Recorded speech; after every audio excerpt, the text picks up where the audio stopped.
us this evening. So as soon as I get the okay to start the recording has been started, I will call the meeting to order and we'll get into our planning items for this evening. Deepak, am I supposed to have a Zoom? Oh, yes. So you need an invite to connect to. Okay, so let me just send that to you. Oh, must need Wi-Fi.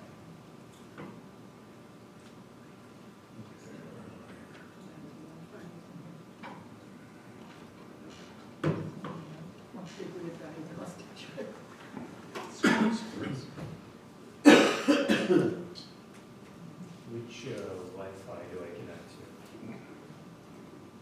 Would be Clement's guest. Clement's guest, yeah. Should work. Sorry. Need a password. It's a Lockport Lockport. with a capital L. Capital L.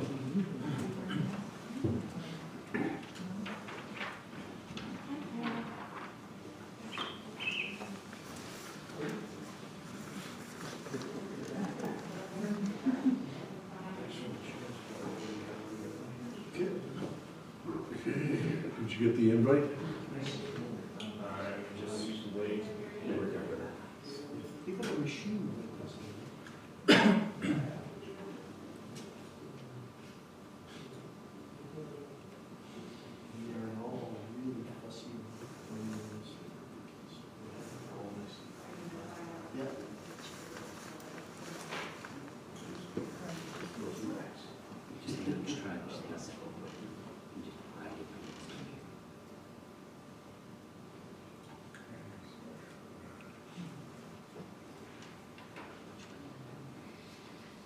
Derek's quick share isn't working there either.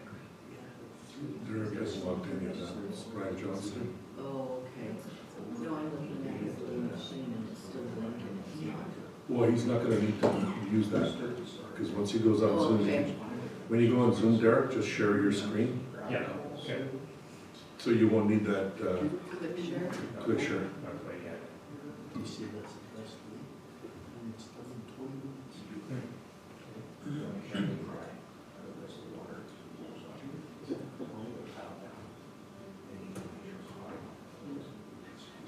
Won't let you in, Derek?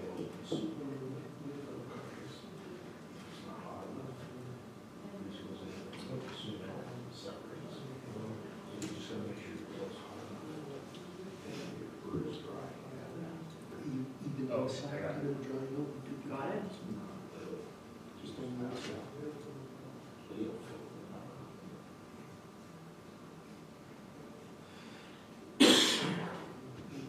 Oh, they're great. That's what it is. It's the way you do it. So Derek, you can share your screen. Oh, you'll have to turn your speaker off. And your mic.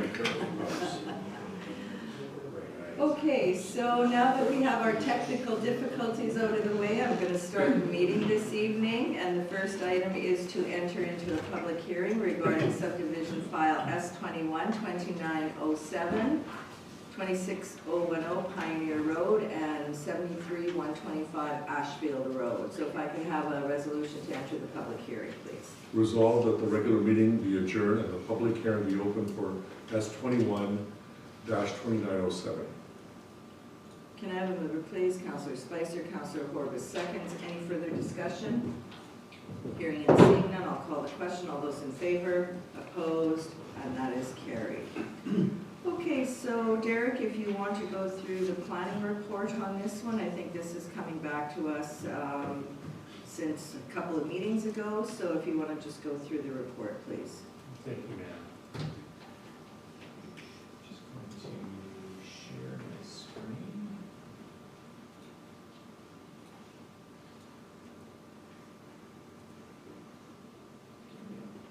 There we go. There we go.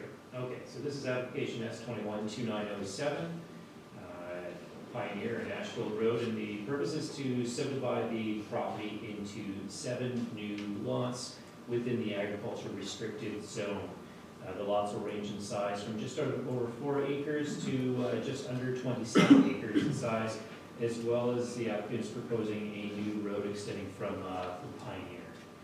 So on the screen, we can show you the lot sizes there. The minimum lot size, as I indicated, is 4 acres in size, with a minimum lot width of 150 feet. All the lots are in conformance. I just wanted to know that lot 7, there's a bit of a typo on the original subdivision application map, just from the land surveyor. They originally indicated that that lot was 4.23 acres in size. It's actually 9.6 acres in size. So just a typo that we had there. Just wanted to bring that to your attention. Here's the subject property on the screen in front of you, showing the 2 properties there. And with the air photo, you can see the existing home sites and the improved lands. Here's the subdivision application map, showing you the proposed new lots, as well as that proposed new road coming from Pioneer to end in a stub road. And then just a zoom in of the air photo with the proposed lot layout kind of overlaying on top of there. This is in conformance with both the development plan and the zoning bylaw. This has been circulated to the government departments for comments. There were no major concerns that came back. We are recommending that this be approved, subject to 6 conditions that are in front of you. And it's been a while since I've been here. Did you want me just to paraphrase those conditions? Yes, that will be fine, please. Thank you, ma'am. Okay, condition number 1, that the applicant owner submits confirmation right in front of the municipality that all taxes have been paid, development levies have been paid, a grading plan has been prepared, as well as digital copies of the subdivision have been provided to the municipality. Condition number 2, that the applicant enters into a development agreement with the municipality to address a few items. For example, engineered road plan, drainage plan, easement plan, and letters of credit be provided to the RM for the drainage and roadworks. Number 3 is that the applicant owner submits confirmation that they've in fact entered into easement agreements with Manitoba Hydro and Central Gas. Number 4 is that the applicant owner submits confirmation from the Drainage and Water Rights Licensing Branch for approvals from that department for drainage. Number 3, that the applicant owner obtain all required approvals to bring the buildings of proposed lot 1 into compliance with the AR zone. There's some setbacks and number of buildings that will have to be addressed there. That can be after the fact, as well as condition number 6, that the applicant owner obtain all required approvals to bring buildings on proposed clause 5 into compliance with the agricultural restricted zone. That's all I have on this, Madam Mayor. If you have any questions, I'll be happy to answer them. Thank you for that, Derek. Questions from council to the planner at this point? Not seeing anything. I see the applicants are in the audience. Do you have anything that you want to add to your application at this point in time? We're okay with it? You're okay with it? Yes. Okay. I noticed on our list, there was one of the residents there had a question, and I'm going to imagine that the administration here will just forward a reply to the, I would believe it's an owner. She's also on Pioneer Road, and I believe that was in our packages. It's to do with the gravel that they'll be using. The only question is, I could read the, Yeah. so it's from Carol Uris, and it says, I may not be able to attend due to connectivity where I am. The only question I have is, where are they sourcing the gravel they will be using to build the roads in this development? If you're able to ask on my behalf and report back to me, I would appreciate that. If you, until now, they are excavating from the property, and I have concerns that they do not have mineral rights to do so. Okay, we do have the mineral rights. We've paid every year for what we use on our own land. We had a meeting in council that we could use material only for our own property. There's gravel on the property, but it's only used for our own use. They made a decision here probably 5 years ago. And that's, we haven't sold any gravel to anybody.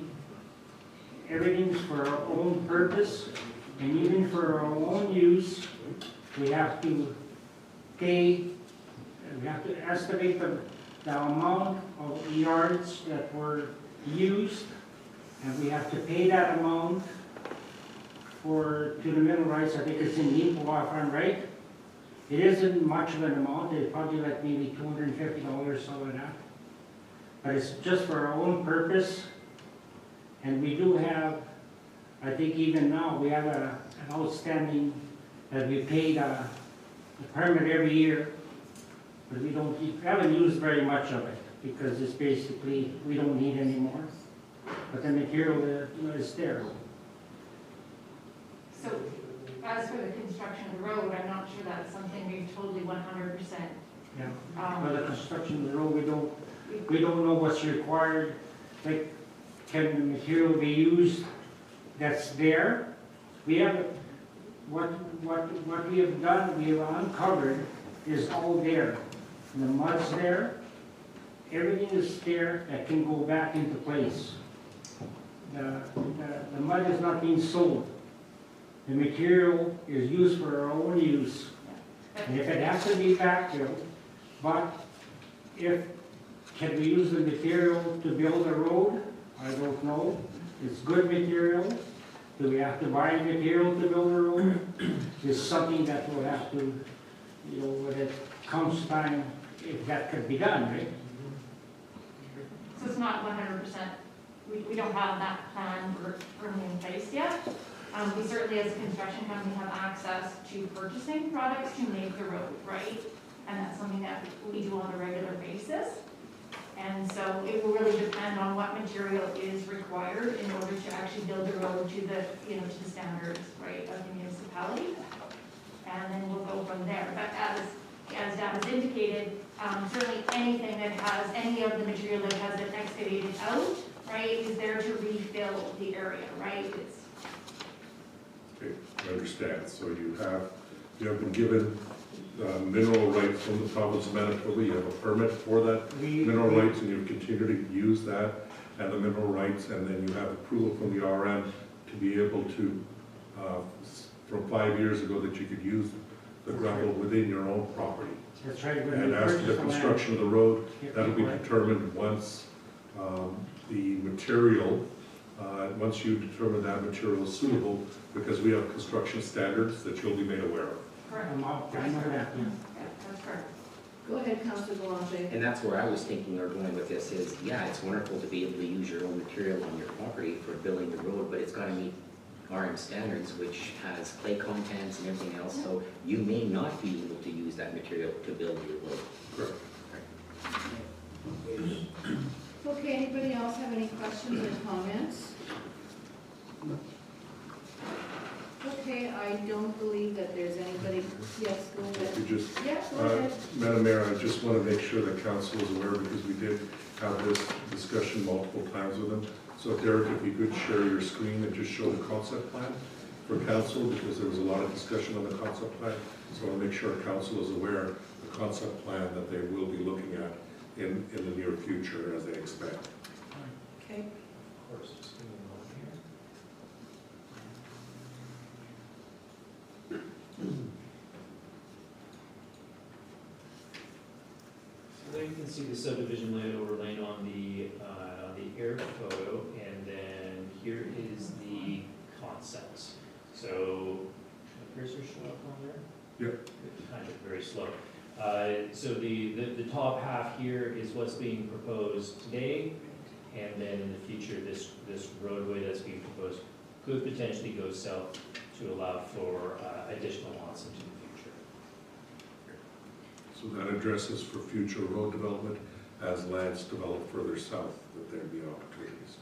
Right, I'm just looking at it because I think what we're looking at today for approval is the Lot 2 that is being proposed. And vacant land on the conceptual plan or the further plan is divided again, so you're actually looking at, So this on the screen is what you're looking at today. that's what we're approving today or considering to You're approve. considering this today, you Yeah. can see lot 6 as the big area. Right. That's gonna be vacant. Yeah, Lot 6 would be those. 6 that- lots. Yeah, those 6 Yeah. lots in the cul-de-sac. Right, and also, lot 2 will be divided in 2 with the new proposal with the conceptual plan. It will be divided in half.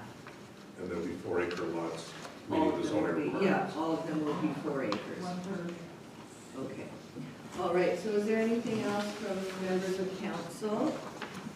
I don't believe that there's anybody else who is on Zoom or out in the lobby who is here to speak on this application. So if I could have a resolution to close the public hearing on this application, please.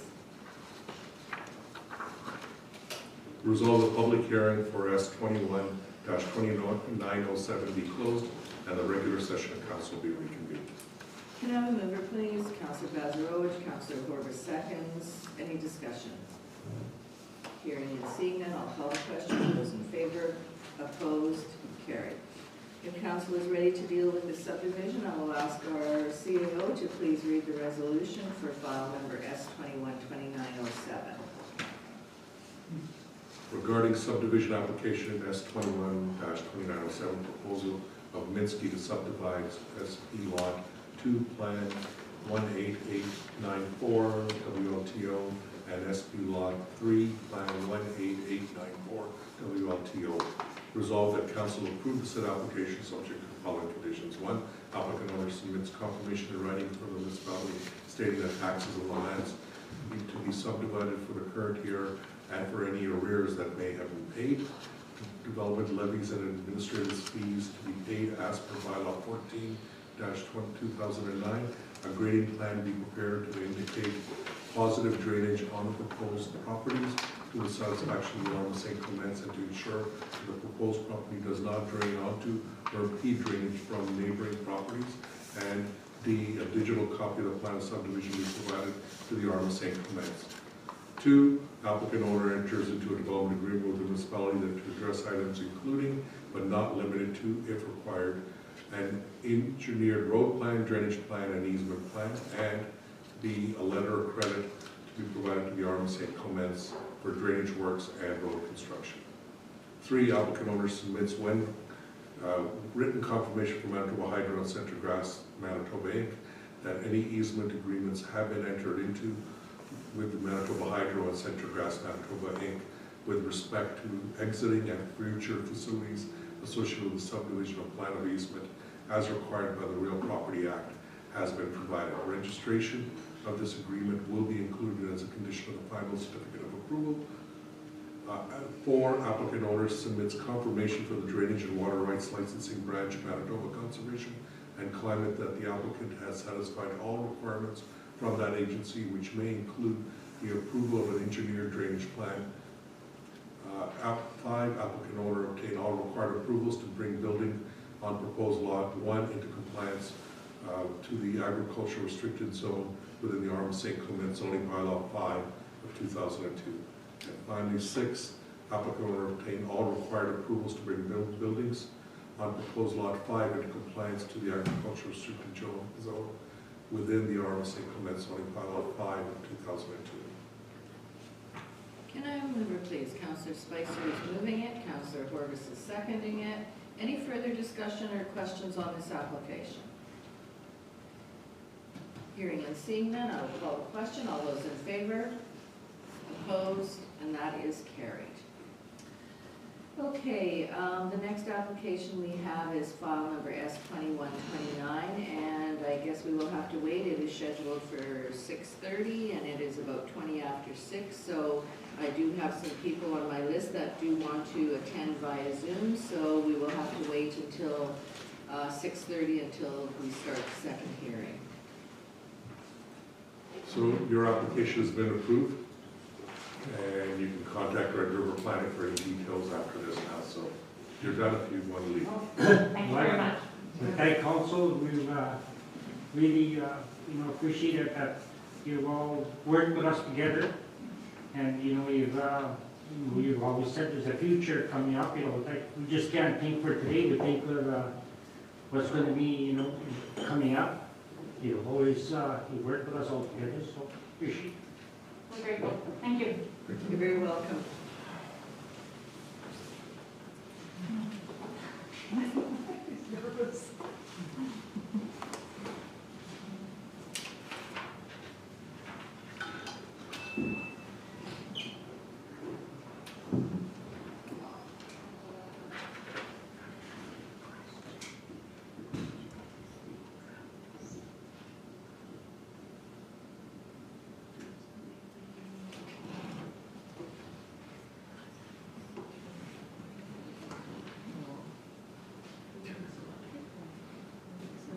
Thanks, Scott.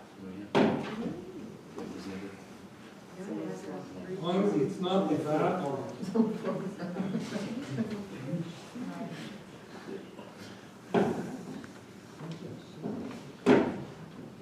time to change the battery.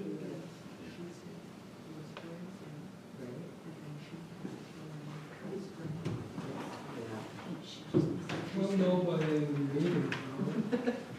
We lose time again. So, Madam Mayor,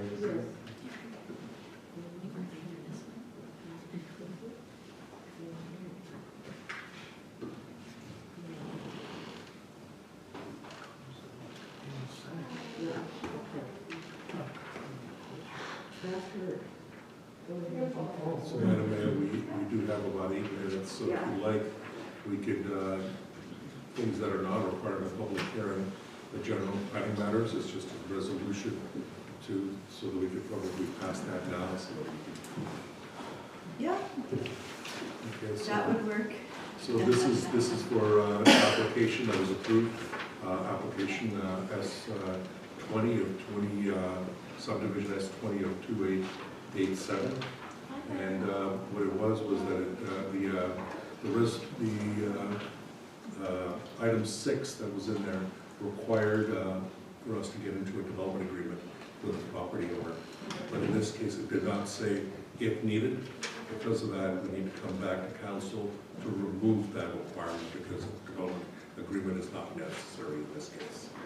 So what I have is a resolution that's been put forward, which says, whereas a development agreement for S 20 of 2867 is not required, therefore be it resolved, council remove the condition number 6 requiring applicant owner enters into a development agreement with the municipality to address items including but not limited to A, a future road construction drainage along the dedicated right-of-way as required by the municipality, and B, any other conditions deemed necessary by the municipality related to the dedicated municipal right-of-way within the subdivision, as previously approved by council resolution 2021-40.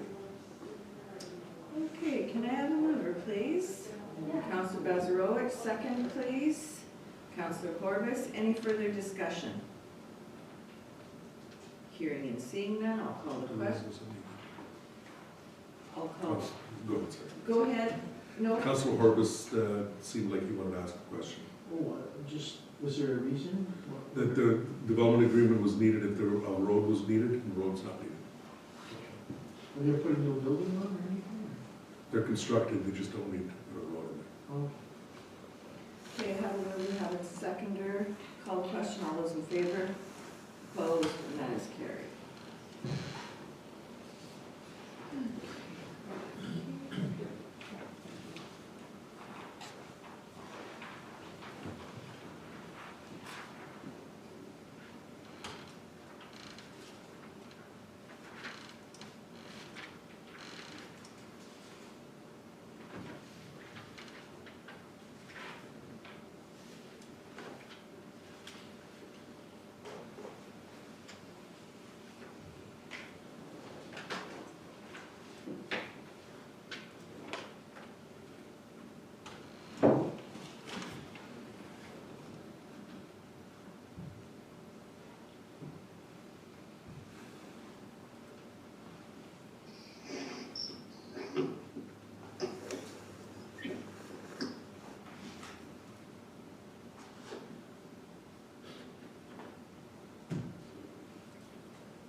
That's the way it's been working, just this one, a lot faster.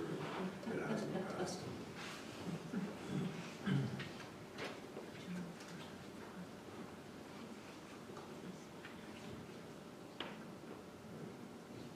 For those individuals that may have just joined the meeting, the next item is scheduled for 6:30, so we're waiting till then to make sure that anyone that's connecting through Zoom has the opportunity to participate.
Very long 2 minutes. I know.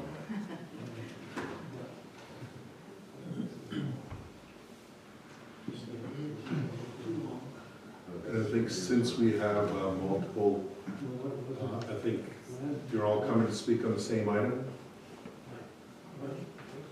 And if you are, and there's other people waiting outside, to give people a chance, once you've spoken, we'd ask to leave so that other people can come in. We're limited by COVID requirements.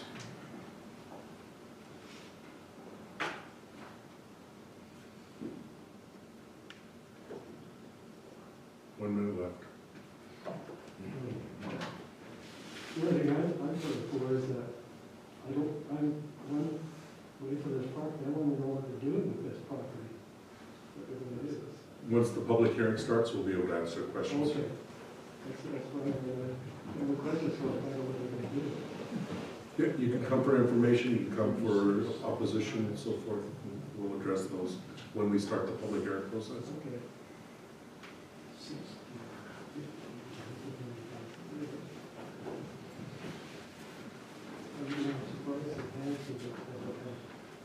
Say, Oh, yeah, yeah. looks like most people showed up in person. I don't know who's having what.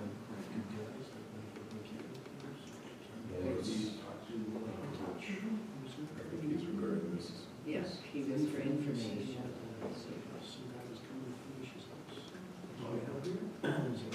Okay, I now have 6:30, so I'm going to ask for a resolution to enter into a public hearing for subdivision file S21-2907.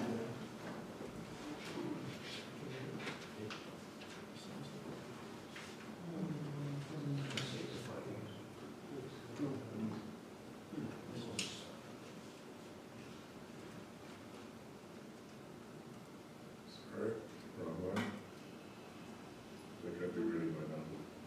S21-2907? You bet. We just finished that. Oh, 20, okay, so 29-29, I apologize for that. Okay, resolved that the regular meeting be adjourned and the public hearing be open for S21-2929. Mover, please. Counselor Strang, Counselor Sutherland seconds. Any discussion? Hearing and seeing none, I'll call the question. All in favor? Opposed? That is carried. And I will ask the planner to go through this application for all those present and on Zoom. Thank you, Mayor. I'm just going to share my screen on Zoom here. Yeah, and Derek, I'm gonna ask you if you can speak up a little bit, please, because I do know that there are some people in the hallway that are That's in the here for hallway, this for sure. application, so if you could speak up, that would be great. Not a problem.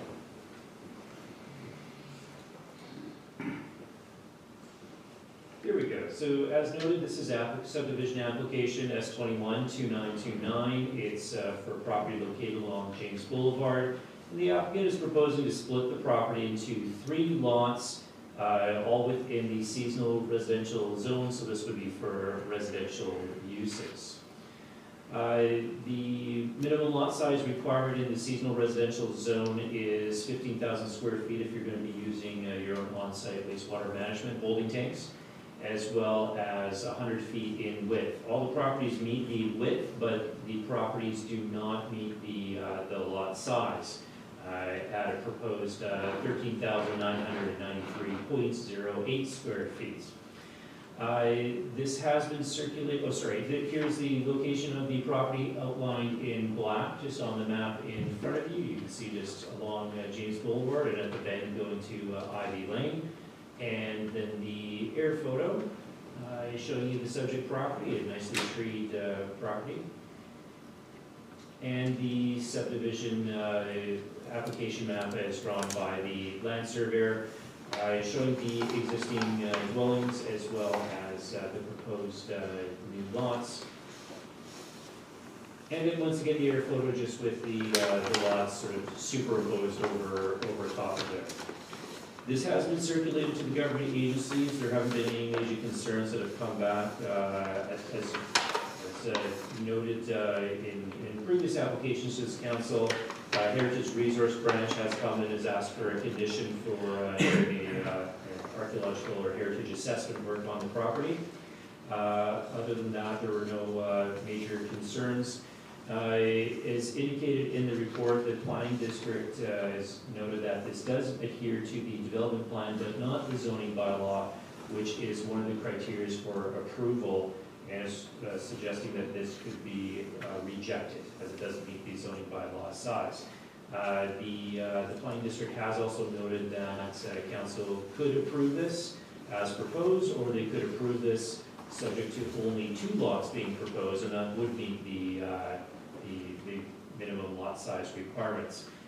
Just as note, Madam Mayor, this is a real quick calculation here. The lots proposed at 13,993 square feet, and with the minimum lot size requirement zoning bylaw as 15,000 square feet, that comes up to 93% of the actual lot size is what's being proposed here. So it's not a major variance away from there.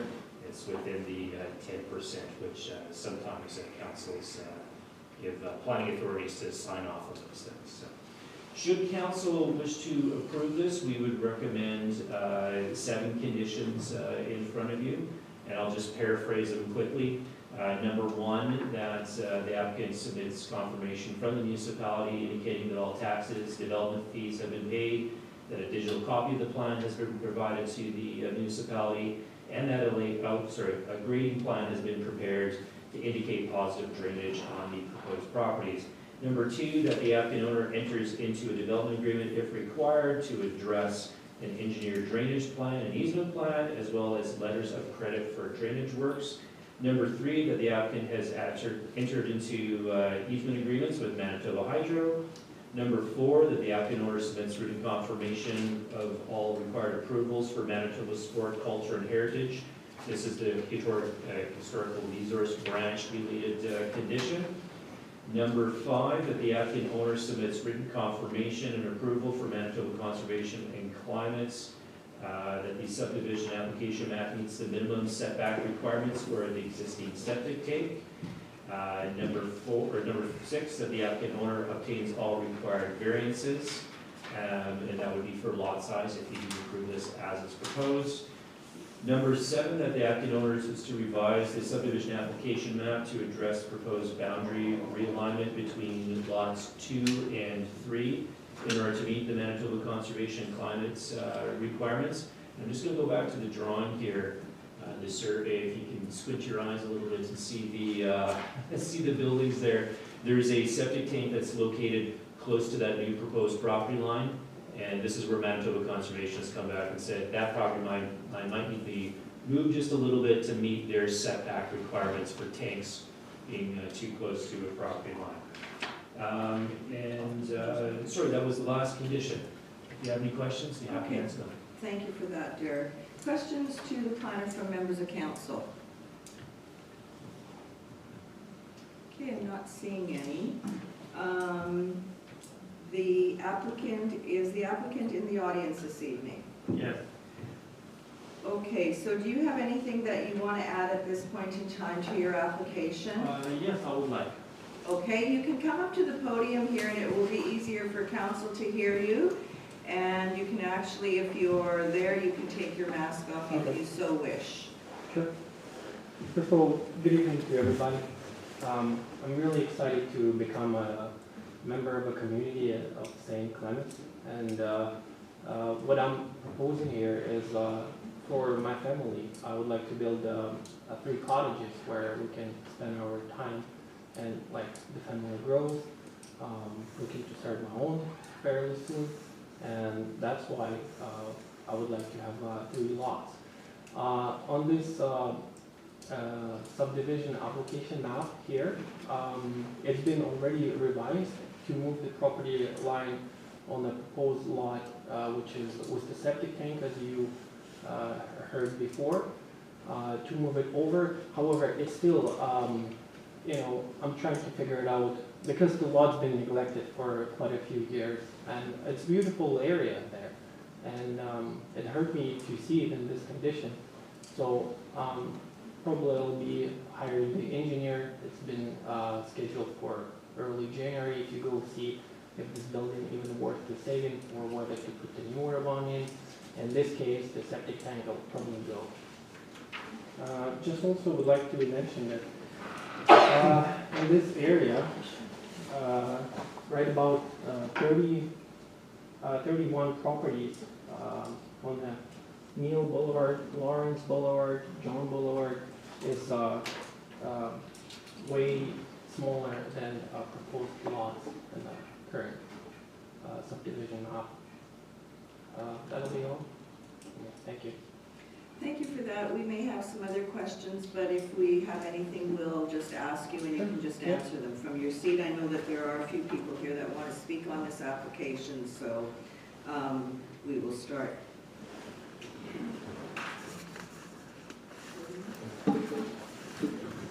We'll do it. Yeah, that's a good point.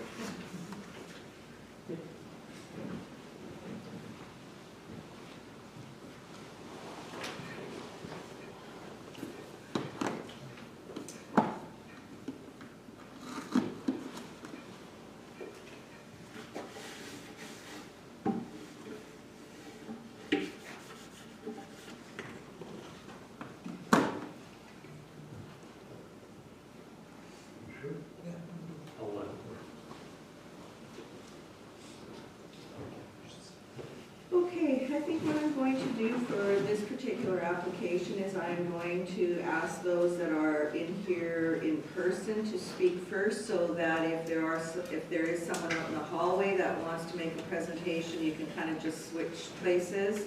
And once we have everybody that is in here personally, then I will go to those that wish to speak that are on Zoom. So the first one that I have in person is Heather Greenwood. Would it be possible for Ron Greenwood to speak first?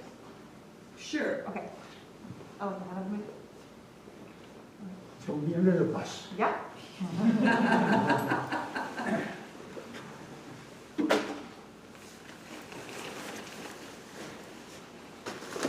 Madam Mayor and Councillor, I appreciate being able to speak here tonight. I'm not really great at speaking, but I think I like to have my say. I've taken a few photographs of the lot stuff as the conditions in right now. Fortunately, I could only make one copy because I don't have much of a printer. And I have some, Pass that around? yeah, some, of these I like to pass on with the actual lake shores on it. Sure. There's extra ones of those, but I only have one each of those. Anyway, I'm here to oppose this subdivision of the property at 16 James Boulevard. I live along the south side of the property, the downhill side, and you know, we've been on this property for more than 50 years, first as cottagers, and now we live there full time. And it's a pretty nice area with nice large lots on both sides of us, and that's kind of how it's suitable for the area. So, I mean, we're there for the long run. I guess at my age, maybe not that long. But anyway, that's our plan, and I'd just like to say that the applicant wishes to divide the property that runs along besides us into 3 smaller lots and build 3 cottages on these lots. Now, if that's approved, instead of living side by side alongside a neighboring property, I'm going to be looking at 3 backyards. So, anyway, I'd just like to say, maybe this is a little off track, but I think I can get to the point and not make your long day much longer. But we do our part in the community. We belong to seniors groups and stuff. And a neighbor of ours, Brian Johnson, and I took over maintenance of the Trans-Canada Trail last year. And we look after that trail all the way from Baconia to Lakeshore Heights all year long. And it's in really good shape now. Before we started, some part, it hadn't been maintained or touched in over 5 years. So, and some of it wasn't usable, so now it's in real good shape, and lots of more people are using it. And, you know, and it's 100% volunteer, Brian and myself doing that. And, you know, I don't even get 1 cent for diesel fuel or gasoline or anything. So, and council might like to know that 90% of the people we meet on the trail, they believe that council is, or the RM is doing a bang up job on maintaining the track the last year or so. So anyway, and I guess that my point that I'm trying to make is that I hope council will take into account that there is more to a community than chopping up lots as small as possible. And just a bit of the history of this, as I know it. On the same day the property was purchased, it was surveyed for subdivision.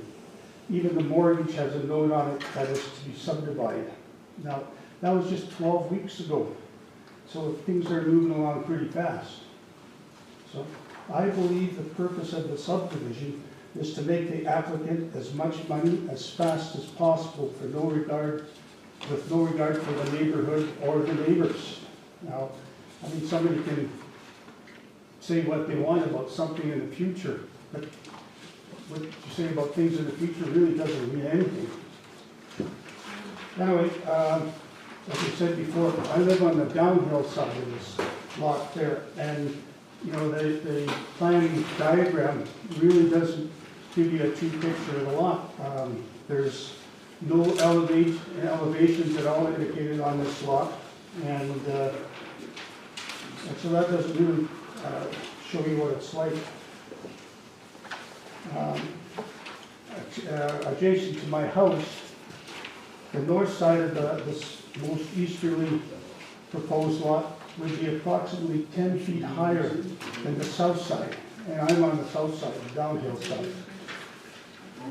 They've already had an excavator in there and have ripped out large trees and bush right up to the edge of my property, and at one point a couple of feet over, and if you look at some of the pictures, you may be able to see that.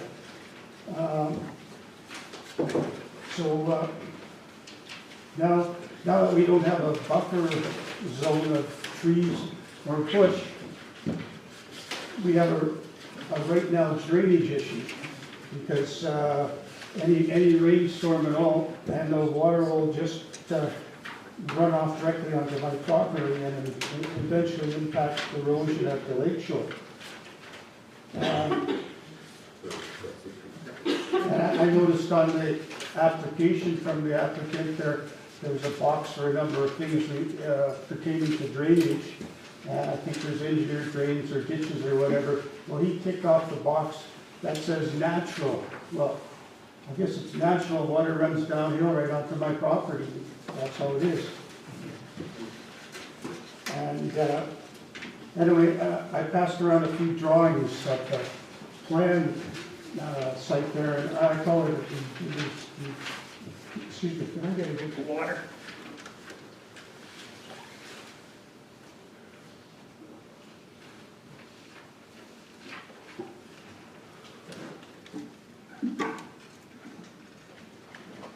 I want to talk about the southwest corner marker, or the monument there, and it's on the lake side, on the south side there.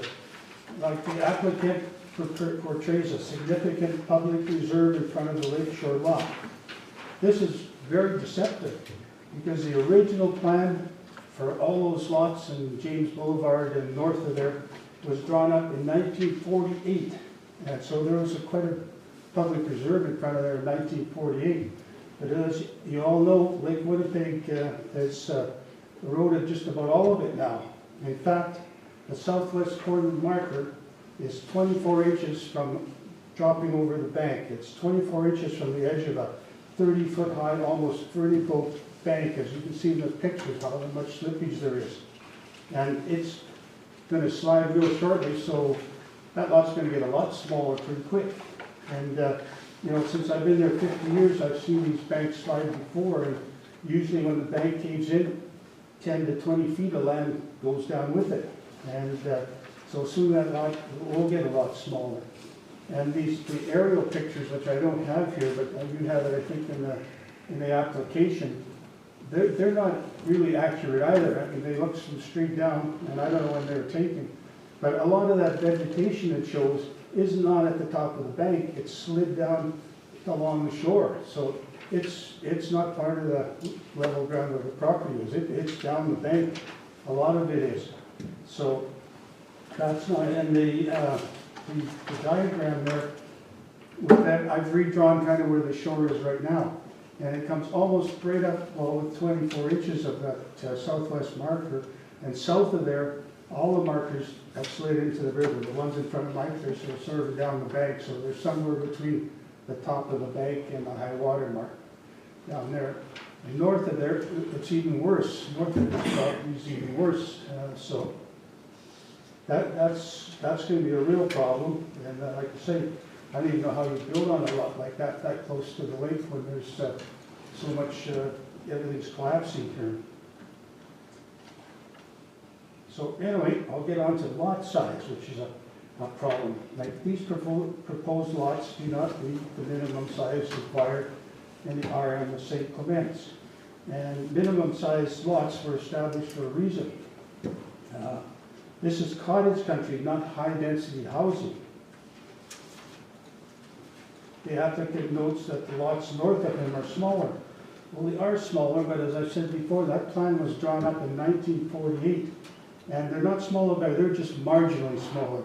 And in 1948, people built big houses, a 600 square foot cottage. So, you know, that you used for a few months a year. So nowadays, people don't build 600 square foot cottages anymore. And you know, and if he's talking about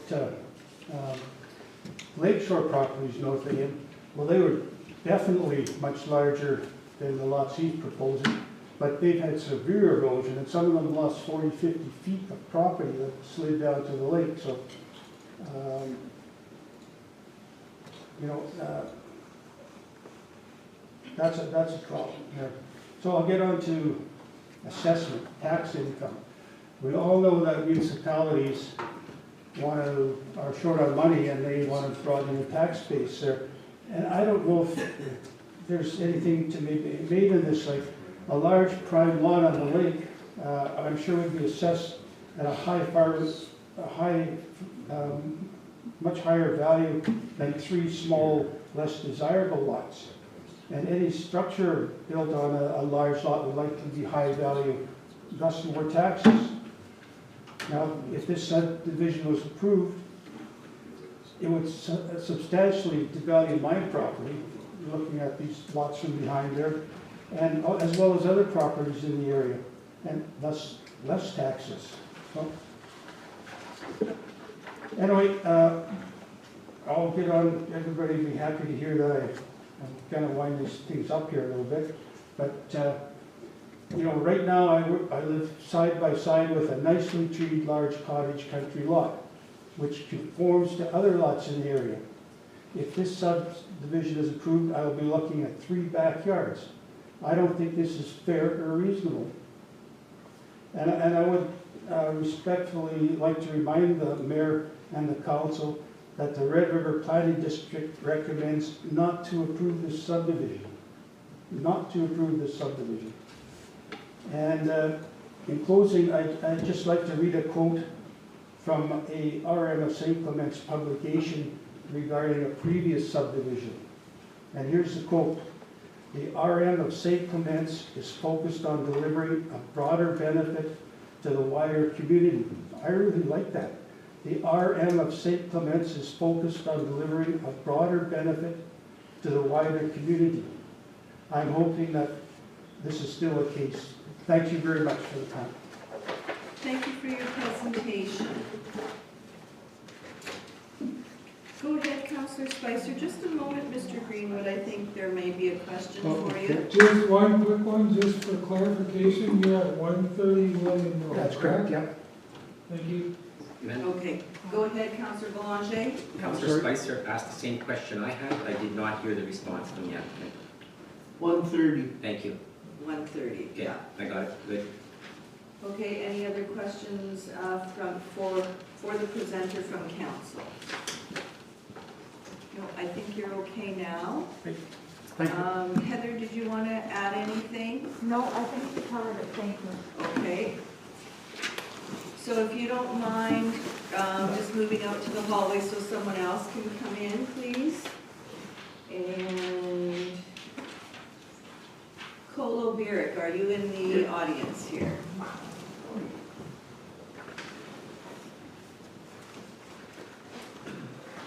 All right, Mayor, Council, men and women.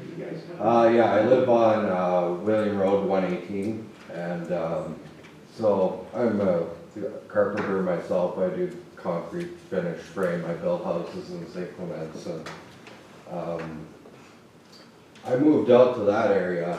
I really got lucky. I have great neighbors. Like Ron is by far one of my favorite people. I moved out there about 8 years ago.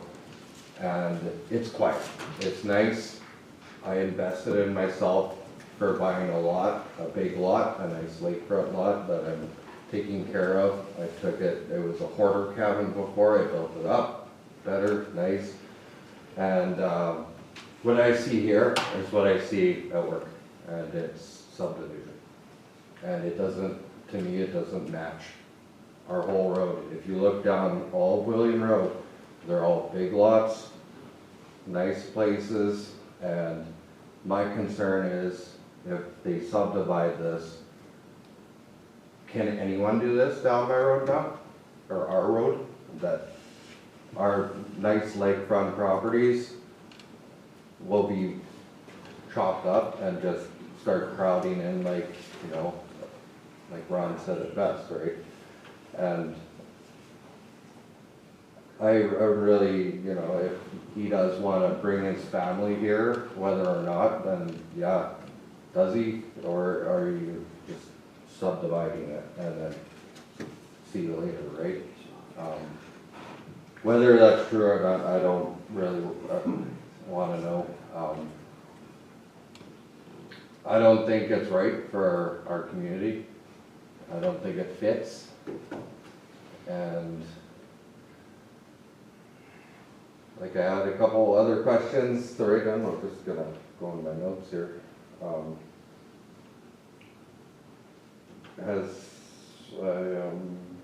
Okay.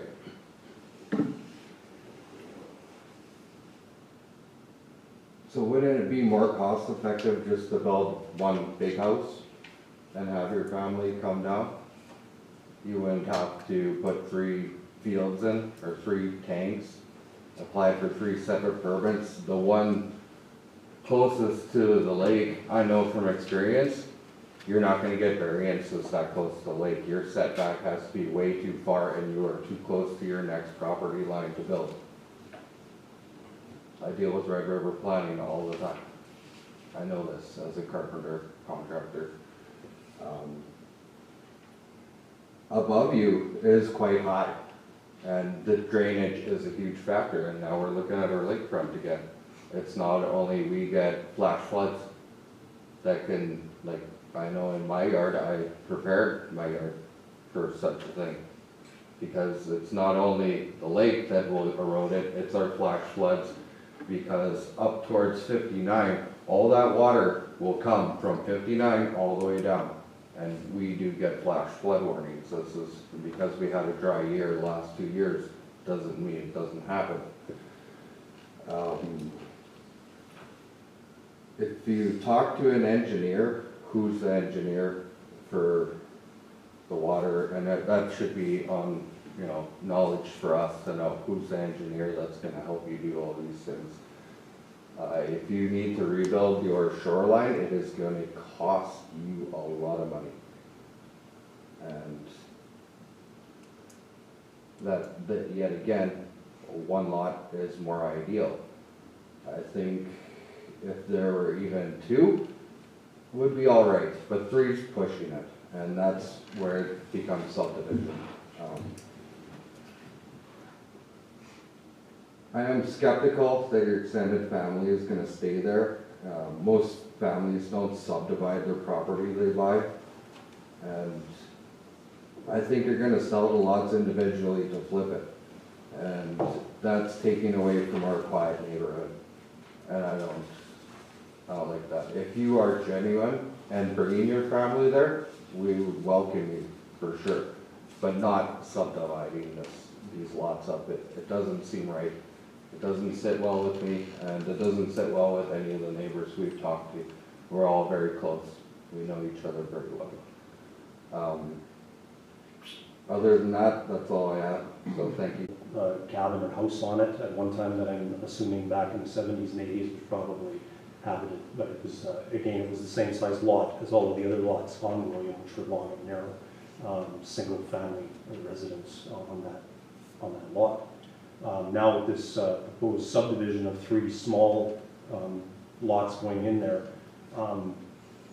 I guess my biggest feeling right now, and it's a feeling as a human being, is that after 50 years of living with no neighbors in close proximity like that, my neighbor that I've gotten to know is going to have 3 lots that back on directly on his property. And if you view the maps, I think it's lot number 3 in particular, that basically butts right up against the side of his house.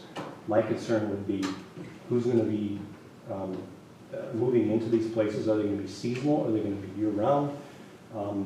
What sort of values, noise-wise, party-wise?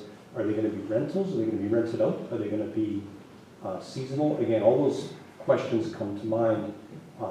And I can't imagine in our situation, my wife and I moving in to that location with the intent that this is our retirement place. It's nice and quiet, it's cottage country, and all of a sudden I'm having all the ripped out from me and having 3 houses built essentially right up against the side of my house. It looks from the drawings that those lots seem to be in very close proximity to my neighbor's property and his house. So all privacy is out the window, yeah, I can't imagine. So just as a human being on that level alone, I sympathize with him greatly. As a property owner in the area, I'm concerned about the noise that could potentially arise from large gatherings at 3 cottages, especially if they're all related, large groups of people, late hours into the night, fireworks, you name it. We've all been camping or out in the cottage country and have those kind of instances where things get out of hand and you're there for the peace and solitude, and the weekenders or whoever come up, and it doesn't have to be weekenders, it can be, you know, residents, but things get loud, and that's one of my biggest concerns. Again, there's some issues regarding drainage and things like that, erosion. I'm not well versed on those matters, but they do seem that if I was living right there, I would be concerned with those things as well. But yeah, I think that's the point I had to make. I didn't have a prepared speech or anything. I'm just going to come in and just sort of support my neighbors and present my point of view. Specifically, I'm concerned about noise and reduced property values and things like that. But I'm definitely concerned about my neighbor and what's the impact on him and his family. Okay, Thank you very much for that. Okay, so is there anybody in the audience here who wanted to speak on this application and I haven't called them? Did you want to speak, sir, or Me, yourself? no, I came because I didn't want to have any information on any of this stuff. So what I have a project there, Ivy Lane, 24 Ivy Lane. Okay, so did you want to speak to this application, or could you give us your name for the record if you're going to speak, please? Hutch Lawson, H-U-T-C-H, Lawson. Yeah, Lawson, okay. And if you want to come to the podium, please.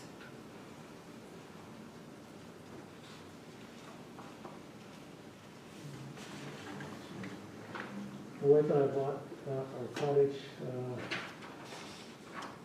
15 years ago now. And you said you were on Ivy Lane? Yes. 24. What number on that? 24. 44? 24. 24, okay, thank you. And we bought it, and unfortunately, 4 years later, she died. But, so still got it, but we updated it. The original guy had it, and it was a cottage that he came for the summer because he had to live somewhere else.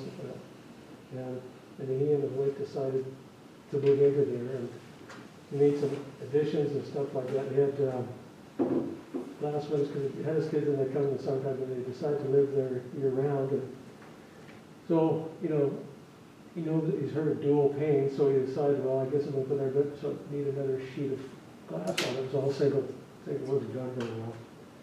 And he added on to it, and so he did a pretty good job on it. And I like the inside of it. Are you talking about the existing cottage on the proposed subdivision parcel? No. Or whose cottage are you talking about? Mine. I'm just about one. There's that place and myself.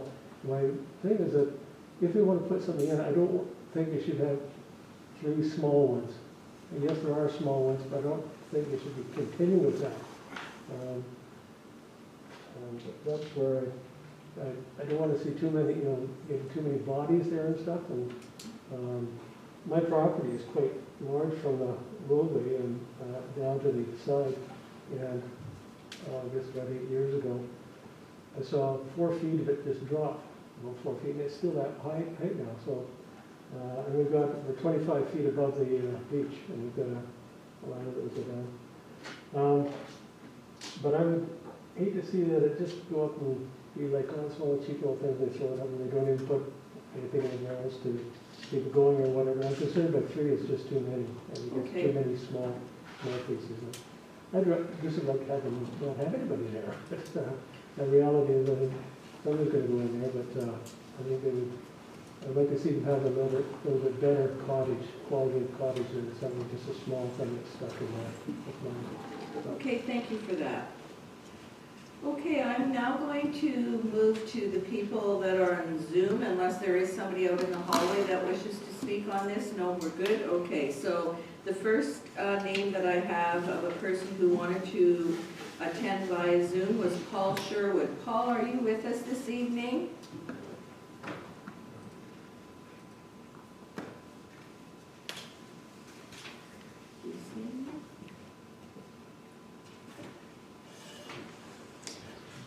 Is Paul Sherwood available?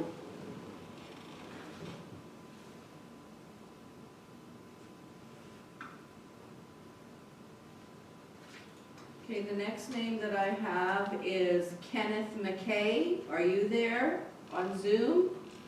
and this is to do with application S21-2929. The next name I have is Brian Johnston, and I see there is a Brian Johnston on our Zoom. Brian, did you have anything you wanted to add at this point in time? No, I do not. Okay. And I have one here that had put down for information only, but if there is something that you wish to share, that is fine. Boris Minkovich, are you there? He's logged in, Madam Mayor. I see that. Mr. Minkovich, if you want to speak, now would be your opportunity. I see you are there and you are muted, so if you want to unmute yourself, and you can go ahead. Sure, I'll unmute here. Yeah, you're good now. Yeah, so after listening to some of the comments there, actually, I wouldn't mind just having a few comments. So that property there, my grandfather used to own that property. And I was quite young, and every year we came up from the States to holiday there. And it was actually part of that community access to the water as well. People would be towards the end of the property, which a lot of it has sunken into the lake from the erosion, which when I looked at the plans there, and I was out there the other day, looking at the erosion, I was thinking, boy, there's going to have to be a lot of, I don't know how he's going to get that thing on there without hydro making build all those walls to keep the thing from falling in. But anyways, I do agree that that property was originally designed to have that long, and it's a deep slope all the way down to the water. It was enjoyed as a multi-family, cousins and everyone enjoyed those big properties. And by taking a big property like that out of the inventory of St. Clement's properties of that size, it's a loss. And I think definitely it could be used in a better way than it is intended to. Like I know that a lot of these cottages, there's lots of cottage lots for sale all the way through St. Clement's, and not a whole lot are being built on. And I'm not sure what the connection with the new owners are with the areas. They have spent time there, or is it, did they just walk in there one day and say this is the most fantastic place on earth, or the history? And it does sound a bit, it's hopeful that, they'll build 3 cottages for 3 families, but we had 3 families on there for 30 years, and as cottages, it was just fine. So the other thing is, I think the background no one's talked about that property itself, but the background of that property, that was actually, I believe, a store at one point. So I remember my grandparents talking about, that was one of the first stores, or was it a restaurant or a store? I think it was a cafe restaurant. There's a couple of people in the audience here that are nodding that yes, it was a store. Yeah, the store needs to be able to get some ice cream. Yeah, and it was one of the first stores when that railroad was coming through there. And I mean, it has, like the previous fellow said, these plans were designed in the 40s and 50s, and there is lots of cottage lots out there that someone wants to build a cottage on. But I know the lakefront property in Lakeshore Heights, they built one there. Someone bought that lot and built a house on there, and it's a very high value property. It's $500,000 they're asking for that. So, I mean, there's definitely opportunity if this fellow decides to build 3 cottages and then things change, and he doesn't, he can't live there or can't enjoy that, has to sell it. There's definitely the chance to make a lot of money. Just an observation. No, I'm gonna stop you. I would like to have this gentleman finish his, and then I will perhaps come back to you. So keep going there, Mr. Minkovich, if you have something more you wanna add. Yeah, and I know in one of the other cottage communities that up near Lakeshore Heights,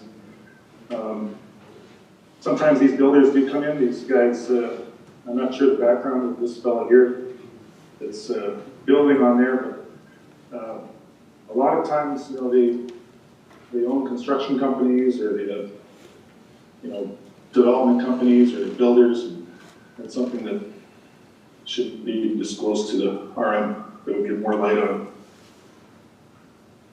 insight of what's going on. That's it. Okay, thank you for that.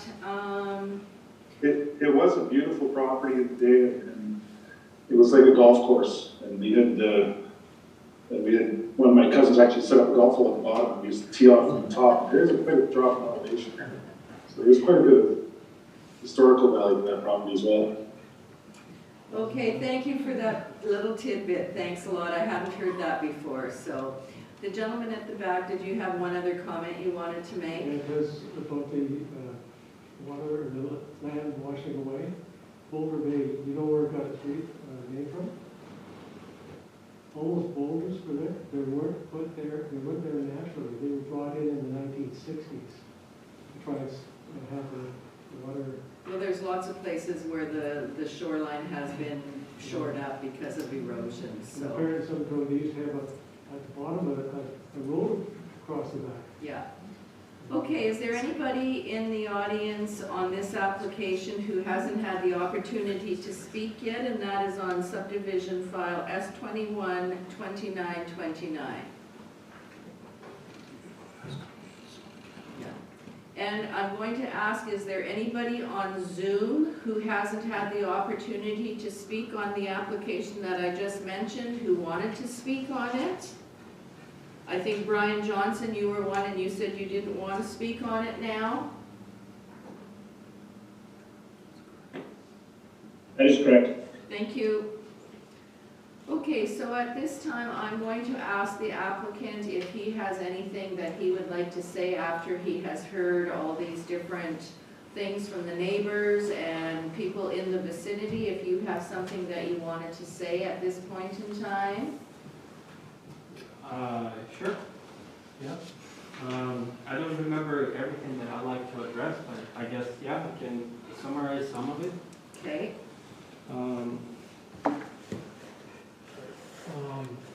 Well, first of all, I guess regarding the drainage, I'm not changing the elevation of the lot. The drainage that will be there, like people are concerned here that they're gonna get flooded, right? But do they get flooded at the moment? I'm not sure. I haven't been there. Regarding trees, that there's so many dead trees that have been falling down. The road's been neglected for so many years. And like me coming there and making their backyard, what they're looking at, look nice again, instead of just, there's a old shed that I think it's a toilet used to be at one point, still there. Bunch of trees that fallen down. Old house that used to be a shop that basically fallen on itself inside. I think it's only going to be brought up the value to the community. And I understand they're concerned about the erosion and all that. If the RM and council decided not to approve it, like the erosion's still going to happen, and all I have to do with it by myself, whether like put some mesh there to retard the erosion of the coast on my side, or do whatever necessary to keep the lot like in a good condition so I can live there, right? So I don't think anything else I can add at the moment. Okay, I'm just going to ask the members of council if they have anything that they would want to clarify with you. So, Councillor Belanger, Councillor Strang, Councillor Horbus, Go ahead, Councillor Boulanger. Thank you, Madam Chair. Madam Chair, would the applicant consider splitting this in two instead of three? The question is, would you give any consideration to splitting the lot in half rather than in three? And, I mean, you know, if you're not prepared to make a decision tonight, we can perhaps hold it over and let you think about that, but if you know that you would be quite willing to proceed with two, then it may not be a big issue for council to deal with. Yeah, at the moment, I cannot answer. Any other questions? Yeah, Councillor Strang. That was gonna be one of That mine. was gonna be one of yours. Just then, because right now it's not in compliance, and with the two lots, it would be in compliance. I guess it's just unique that the other properties don't have a road. This property has a road that runs along the side of it, so, breaking up. What I would like to know is, what's at the front? Because this property has been subdivided, like what is right at the corner of James Yeah, that's what I'm and not William? Block 5 it says, but I don't know what it is. Who owns that So property? it is, yeah, who owns it? Is there a cottage there, like right at the corner? of James and William at the corner. So that must be owned, someone. Looks like there's a cottage there. There's some type of building there. Yeah, there is some cottage. By the airport. Does anybody know who owns that property right on the corner? That is there, I have an air photo. Okay, yeah, bring up your air photo, and I think Mr. Greenwood knows who the property owner might be, but we'll let Derek bring up his air photo and see. But we're talking at the corner of James Boulevard and William Road. Is there a cottage there, I guess is the I question. don't know, it just seems like an empty piece sitting there that's. On the drawing, it's called Block 5, Plan 6310. Is there two cottages on the other lot, or what's that? So this is where my cursor is, I think that's the property you're talking about. There is a building on there. Just for privacy reasons, obviously, I can't state who Yeah. lives Right. there or ownership, but yes, there Does is. somebody live there year round, or is it just empty? No, nobody lives there. I think somebody lives there. Recently I was swimming by, there was a big truck parked in the driveway. And I think somebody living there. Ron says no one lives there. Okay, anything else, Councillor Strang? No, You're just good. those two. Councillor Horbis and then Councillor Sutherland.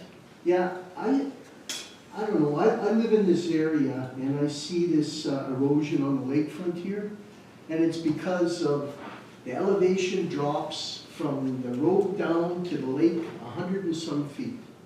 Okay, and the water gets trapped in the CN there. The water goes down in the ground, comes through the ground, and it pushes out the bank. Then the waves come and hit the bank and they take it out. It just folds at the front. So that's what the problem is with the front there. And as far as I'm concerned, I'm not going to vote for this. I can see everybody hear what they have to say, and I agree with them that this is no way, I mean, maybe two, but never three. It's not, I would not support this. Okay, thank you for that. Go ahead, Councillor Sutherland. Well, my question would be that the lot that borders the lake, would it even be a buildable lot? Yeah. You're gonna do your geo, and there's your public reserve. I know it's so much eroded now. How is it even a buildable lot? You can only build so far up in the lake? I don't know. I'm just asking the question. I just wonder if you could even put a cottage there. Yeah, Madam Chair, if you want to. Yeah, go ahead, because that was kind of going to be my question too, because I believe that in order to build, you have to build 300 feet back from the top of the bank. So the basic rule is if you want to permits without having to go through intensive engineering types of exercises, you have to be 300 feet away from top of bank. If you do want to be closer than that, you'll have to get a geotechnical engineer as well as get approvals from the province being close to the waterways. And that's all reviewed by a technical review committee. Just make sure that the engineering is going to be substantial so that something can't stand there and not erode over time into the water. So Can you get a permit there? Yes, you could get a permit and build something there. It's just gonna have to take a whole lot of engineering That's and more engineering and more money than if you were to build, you know, further. That was my question with the geo Yeah. and your public reserve, there has to be, I just don't see how you could even, I mean, I don't know these things, but I don't know how you could even put a cottage on that river lot, or that lake lot. It would be an engineering exercise. Yeah, I bet. But Derek, we would have to know that before we even thought about this, right? Derek, I'm just looking at the sketch or the proposed subdivision, proposed lot 1. Any idea how deep it is in the middle of the lot? Like, I know we have the measurements on the north and the south side of the property, but what about in the middle? Like, I'm trying to determine, you know, is there enough room if you were to go 300 feet from the top of the bank, is there enough room there for a building? I see what you're saying, sure. The average is about Could you bring up 37 the meters. screen, sir? Oh, I'm just shooting the screen, sorry. How many? Well, I assume this is meters on here. Yeah. I'm going to show the air photos that I have here. There we go. And I do have a nice little measuring tool. I have a addition to subdivision application map that has a middle point of Well, can you just maybe pass that over to Derek?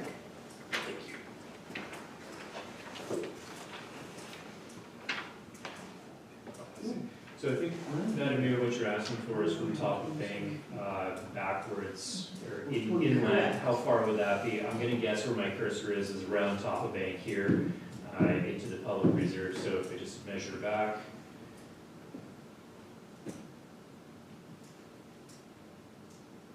.300 feet is about at that point, which would be on, which is close to the existing cottage that's on there. Well, So anything on proposed lots 1 or 2 would need a geotechnical review and approvals from the province. Well, when you're measuring like that and where James Boulevard curves, you're going way to the east, and to me, that looks like you're almost in the middle of proposed lot 2. Yeah, but look at, he's right, if he goes 300 feet back, he's right in line with Ron's cottage there. So here's See the real where the cottage, building is? where my So cursor you'd is. only be able to put one building on that land, Well, no, keep in mind, just to be clear, unless you did the geotech. yeah, Yeah. if you don't want to go through all that exercise, that's about the marker. If you do want to go through that exercise, you can be closer, and that's why even if I zoom out, if I zoom out, slip of the tongue, you can see there's a number of cottages that would be within the 300 mark. Correct. You can see this up and down Lake Winnipeg. Yes. Yeah, And even in East Selkirk here, up and down the river, they've gone through that engineering exercise. It's just a matter of what can be solved by an engineer, how much is it gonna cost? Well, and some of them probably have been built before that 300 geotech rule came into play, because that hasn't been around forever either. That's correct. That came in after the 97 flood. Yeah. we did all the Halcyon Cove, we did all that lakefront on Halcyon Cove and all that. It's over $150,000 a lot today, I would say, plus the engineering fees to do a front like that. Yeah. Go ahead, Councillor Boulanger. Madam Chair, I think in the best interest of even the applicant, and I can appreciate where the ratepayers are coming from as well, but until we get more information on what he wants to do, I don't know how we're supposed to make a prudent decision here. And I guess I'm kind of on the same page. I think it's up to the applicant to now decide whether you want to still continue on this path with the 3 lots after what you've heard, and now with the 300-foot setback. Do you want to go through the geotech? Like, there's a lot of things for you to consider. So I know our CAO would like to make a few comments, but I will let Deepak make his comments, and then we'll see whether we're going to hold it over to give you an opportunity to decide whether you want to proceed, do 2 lots, or exactly what you would like to do. Because at this point in time, I'm not sure that you would get approved at all for 3 lots. So I'm going to let our CAO have his comments, and then we'll see where it goes from there. Mine are just the technical nature of the public hearing. There's some chat comments that have been made over the Zoom, and I have to make sure that they get read as part of the record so everybody hears it. So as part of the comments, Mr. Johnston did put a comment after you asked about the drainage. So he put a comment in there, drainage will change if the lot is subdivided to 3 lots because the proposed 3 residences will increase the amount of hard surface. Or basically the amount of land will be occupied by buildings, so there's less land to be draining into. So there's less land to drain into. So the other is, there was a lot of questions about that property just to the east of you. And on that property, it's nobody lives there. His comment never has. There's a shed and there's old lumber. So just so everyone knows, that's the comments that we made about that property. That corner piece. That's very weird because there is a hole still going across the James Boulevard coming through my property into a tap that's on that property. And recently when I was there, I saw a big semi-truck there and a trolley. So, I'm not So sure. somebody may be using it but not necessarily living there? I don't Could know. be, I don't know. When it's my turn, I can explain this situation there. Sure. I can do it right now if you want. Yeah, that would be great. The gentleman that owns the property, I'm not sure his last name, his first name's Steve. He's a very reasonable, likable guy. And he's planning to build a cottage there. He comes out and he camps with his camper once in a while there. There's just one small shed, maybe 8 by 8, that's on the property that he stores stuff in. And I don't know about the hose and that sort of thing. But I do know the reason he hasn't built his cottage yet, he's putting 2 daughters through university, so it's leaving him a little short on cash right now. And they're out of province in university, so. And Go ahead. okay, well, that's all I have to say about that lot. Okay. As far as the drainage, and this gentleman said he's not going to change the elevation of the lot. Well, he doesn't have to change the elevation. There's at least a 10% grade right now, and we know we didn't have any flooding. But he's removed all the trees in the bush. Now there's nothing to stop the water. It's going to drain straight down onto my property. I mean, once you take that buffer zone out, there's nothing to stop the water. And it's gone. He took it out. He's got, or someone, whoever was operating the big backhoe, the excavator, leaving it right out past the property line. So, there we go. Well, you can't touch the bank, the river bank, without a permit to work on. You need a permit. Okay, so is there anything else for members of council? Mr. Planner, was there anything you wanted to add at this point in time? I guess just if council has questions about the process or next steps, if you want to let the applicant mull over a couple of things, I would just recommend that, no different than what your CEO would tell you, that the item be adjourned and tabled to a future date. And you may want to state which council meeting you want this to come back at, so the applicant can explore if engineering for a 3rd lot is even viable for him or not. So. Okay, and at this point in time, if there is any new information that comes forward, we can't close the hearing, we would just adjourn it to a different date? That's correct. If you were looking for the applicant's information, you got to keep the public hearing open, so to speak. Okay, so what is the wish? Table it. Table it? Yep. Okay, so we're going to table it. We're not going to make a decision today. We're going to table it and let you have an opportunity to discuss with your family or whoever whether you would consider doing the 2 lots. And the other thing is considering the measurement from the top of the bank to where the cottage would be, as we saw on the map. From the top of the bank, if we measure 300 feet back, that brings you to the middle of lot 2. So that you have to think about, or whether you want to spend probably thousands of dollars on a geotech study to build closer to the bank. So, and I think if you talk to our CAO or to planning, they could give you some further direction as far as the geotech and that part of it goes. But council will not be making a decision on your application this evening. Okay, thank you. Madam Mayor? Yes, go ahead. If I may, does council want to table this to a specific date, future council date and time? If that's the case, then we can let everyone on Zoom and everyone in the audience would know what council meetings this is coming back at. If not, we would have to send out notices again to folks. Okay, our next planning meeting will be on January 28th, no, 25th.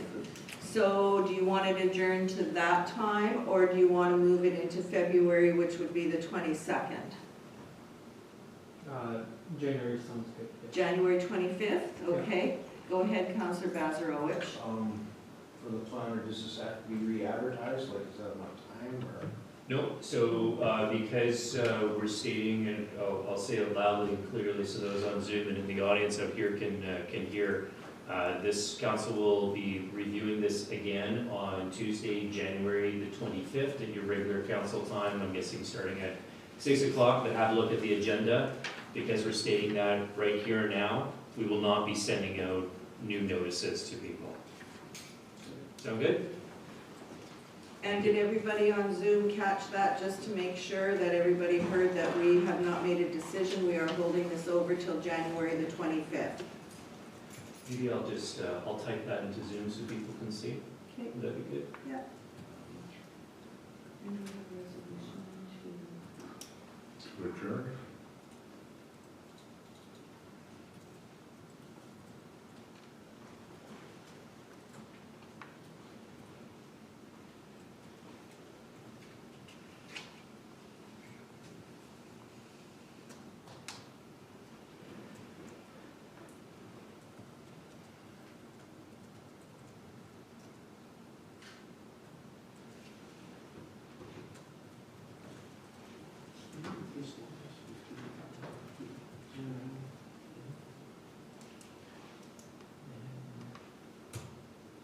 There we go.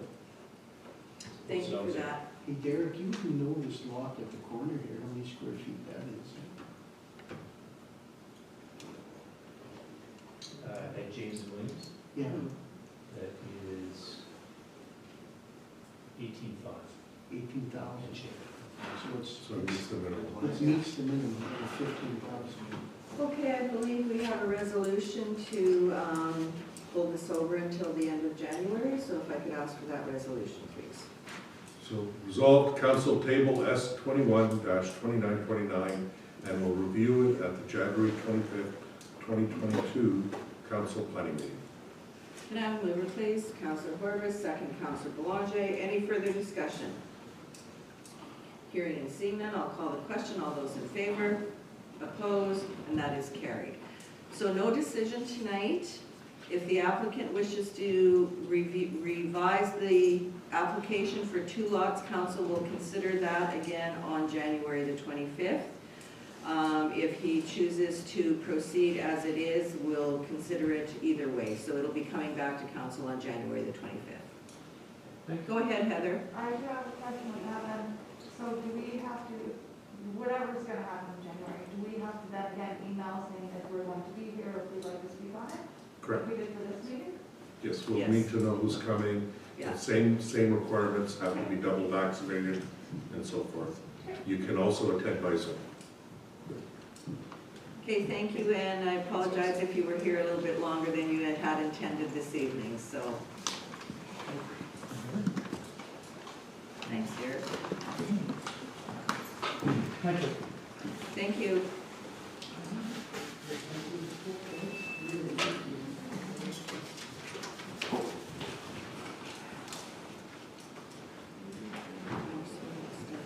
So we will be then not dealing with the variation.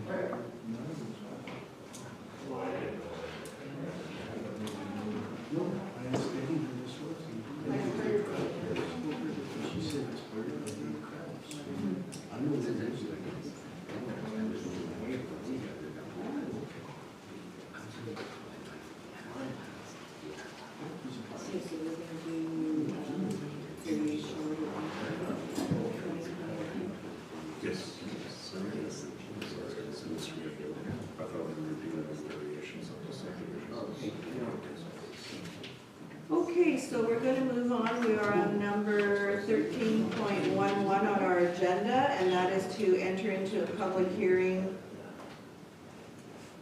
for variation order number 120 of 2021. So if I could have the resolution for that, please. Variation order 120/2021. Resolve the regular meeting be adjourned and a public hearing be opened for variation order 120/2021. Can I have a mover, please? Councillor Strang, second Councillor Spicer. Discussion. Hearing and seeing none, I'll call the question. All those in favor? Opposed? Carried. Okay, Derek, if you could give us the information on variation order 120 of 2021. Of course, thank you, Madam Mayor. I'm just going to share my screen with council once again.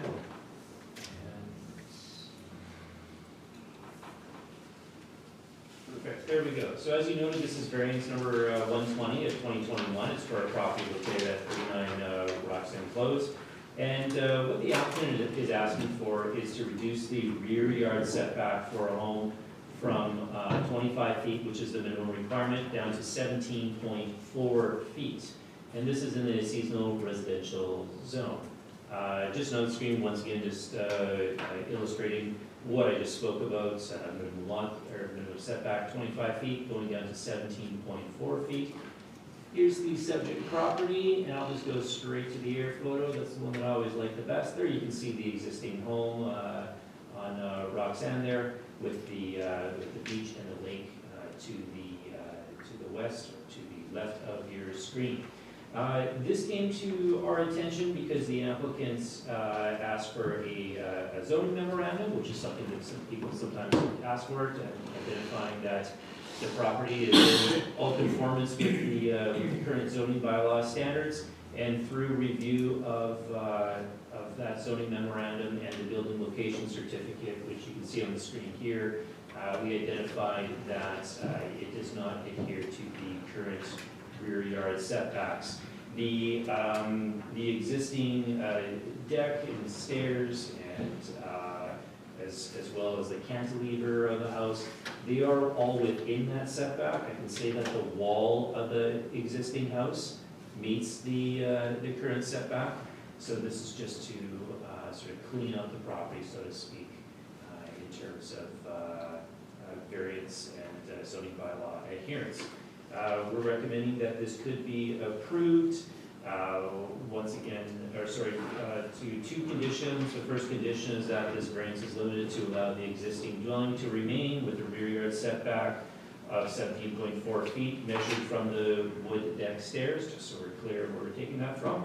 As presented within the submitted site plan, any further changes, additions, modifications to the existing dwelling may require new variances. So that means if, for the applicants that are listening as well, if they were ever to do an expansion on the deck or do a sunroom, they'd have to come back to council and get another variance. Condition number 2 is the applicant owner obtains all required permits from our office. That's just a standard condition that goes on. I don't see the need for any more permits from our office. That's all I have for you, Madam Chair. If you have any questions, I'd be happy to answer them. Thank you for that. Any questions to the planner on this variation? Okay, I do believe that the applicant is on Zoom with us this evening. Margaret Min here, are you with us this evening on Zoom?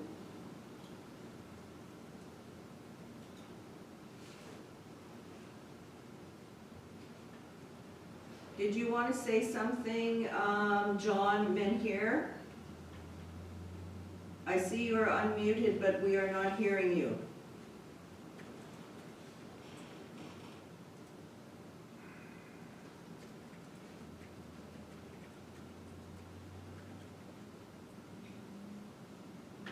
Hi, sorry, I'm the son-in-law to John and Margaret, so okay. They might be having some computer issues. I'm not sure if their microphone is working or not. Okay, so can you speak on their behalf as to what this application is about and why it's being requested?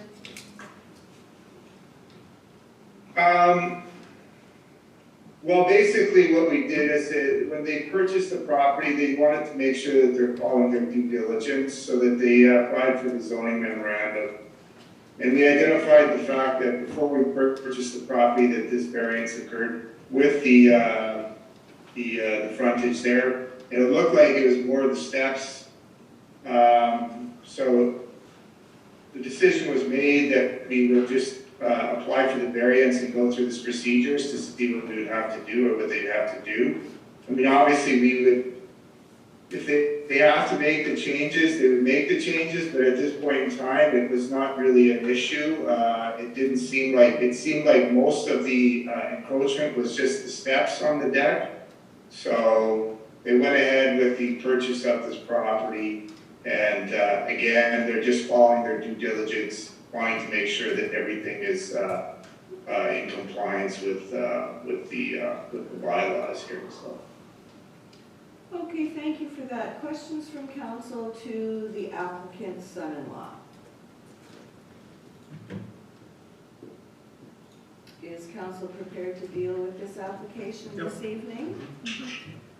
Okay, I don't have anybody else that wishes to speak on this application, but I'm just going to check with those that are on Zoom. I think pretty much I'm looking at my list here, and everybody that I see on Zoom are for another application. If there is somebody on Zoom that wants to speak on application variation order number 120 of 2021, please unmute yourself and let us know that you want to speak on this one. Okay, I'm not seeing any hands go up, or I'm not hearing anything, so I'm going to ask for a resolution to close the public hearing on this application.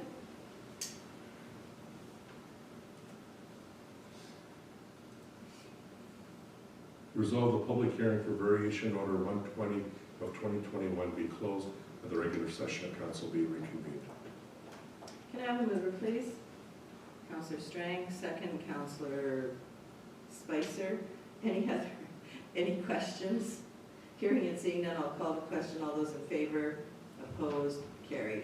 And I just noticed on our agendas there was one letter in favor of this application, and I believe that we probably got a copy of it, as did the planning board. Have you got a letter there from? Ken Skinner? Yes. Did you want me to read that out? Yeah, you may as well. I know we've closed it, but let's read it into the record so that we do have it on record. Sure, I'll just read it out quickly. Thanks. My name is Ken Skinner. My wife Susan and I are the owners of 31 Roxanne Close, which is the property immediately to the north of 39 Roxanne Close, which is this property we're dealing with. The fact that the stairs on the lakefront deck are within the required setback is of no concern to us. We are fully in favor of passing this variance. This error was committed by one of the previous owners. It would probably never come to light if the maintainers had not contracted to have the survey done prior to purchasing the property. Please welcome our new neighbors into this community with an approval of this variance. That's that. Sorry, Madam Chair, I should also note for council that the home on the property was built in the 1980s and adhered to all the rules at the time through those so. Okay, so if council is ready to deal with this application, I will ask our CAO to read the resolution for this variation order, please. Whereas the applicant order of tax roll number 688009 legally described as Lot 5, Block 1, Plan 18163, and located at 39 Roxanne Close, has made application variation order number 120 of 2021 from rear yard setback from main dwelling for 25 feet to rear yard setback for main dwelling 17.4 feet minimum for attached existing deck, including stairs. Purpose to allow a minimum rear yard setback of 17.4 feet for the required 25 feet minimum rear yard setback for an existing dwelling within the SR seasonal residential zone. Therefore, be it resolved, variation order 120 of 2021 be approved for the following conditions. The variance is limited to allow the existing dwelling to remain with a rear yard setback for a minimum 17.4 feet, measured from the wood deck stairs as presented within submitted site plan. Any further changes, additions, or modifications to the existing dwelling may require new variance approval. 2, applicant owner obtains all required permits from Red River Planning District Office. This order shall expire if not acted upon within 12 months from the date of making. Thank you for that. Can I have a mover, please? Councillor Sutherland, second Councillor Spicer. Any further discussion on this application? Hearing and seeing none, I'll call the question. All those in favor, opposed, and that is carried. So that has been approved, Mr. Weisner, just so for your information. Okay, thank you very much. Excellent. You're very welcome. Okay, so the next item we have on our agenda is conditional use number 35 of 2021 in the name of Dixon. And if I could have a resolution to move into the public hearing, please. Resolve the regular meeting be adjourned and a public hearing be open for conditional use 35-2021. Thank you for that. Can I have a mover, please? Can I have a mover, please? Councillor Strang, Councillor Spicer, seconds. Any further discussion? Hearing and seeing none, I'll call the question. All those in favor, opposed, and that is carried. And if you could go ahead, please, Derek, that would be great. Of course.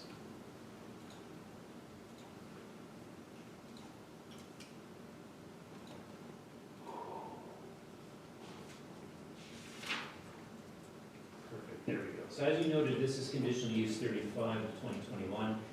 It's for a property located at 93 Grand Beach Road. Now what the applicant is proposing to do is establish a mobile food truck on the property to prepare and serve food from. Now in your zoning bylaw, this property is zoned as CR, Commercial Recreation Zone, and you don't have a category that deals with food trucks. So they're applying under the category at the end of the land use table called other commercial uses not listed. So that's kind of the catch-all for council to consider something when it's not actually listed. And just for council's note, I was actually just looking on the zoning bylaw, and restaurants, whether they're concessions, eat-in, or drive-through restaurants, are all of permitted use in the CR zone, which is obviously different than a mobile truck, but just for a bit of fodder there. So here is the subject property outlined in black, and I'll go to the air photo that gives you a better idea of the neighborhood there with the existing building. And here's a drawing that the applicant has provided showing the existing building, according to this, with north to the top of the page, and where the food trailer is going to be located at the bottom of the screen, bottom of the lot there. And here's just a couple of photos that the applicant has provided. So it's just showing what we're talking about, what it looks like. So the subject property is about 6,000 square feet in size. This is within a settlement center in the development plan. There are established businesses up and down the street here. The applicant has proposed to establish this food truck or food trailer, and is proposing to operate Sunday to Saturdays all week, 11 a.m. to 11 p.m.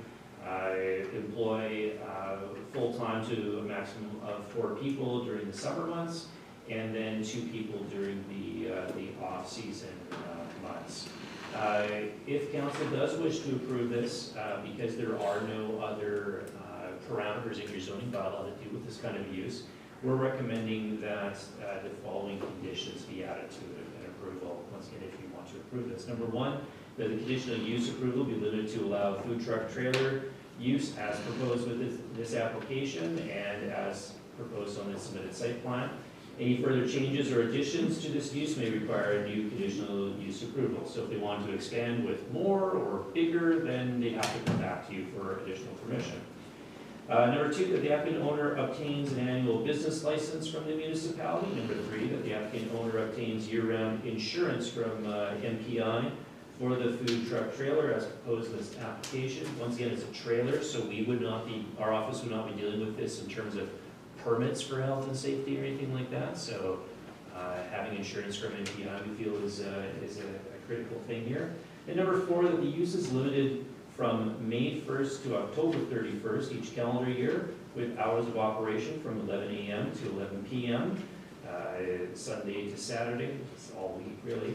The number of employees for this use during the operation period is limited to a maximum of 4 employees, and that's what the applicant has proposed. We did receive an email with some concerns from a David Murray, but I noticed from Zoom he's on the call, so I'm sure he can share with us his thoughts later on. That's all I have, Madam Chair.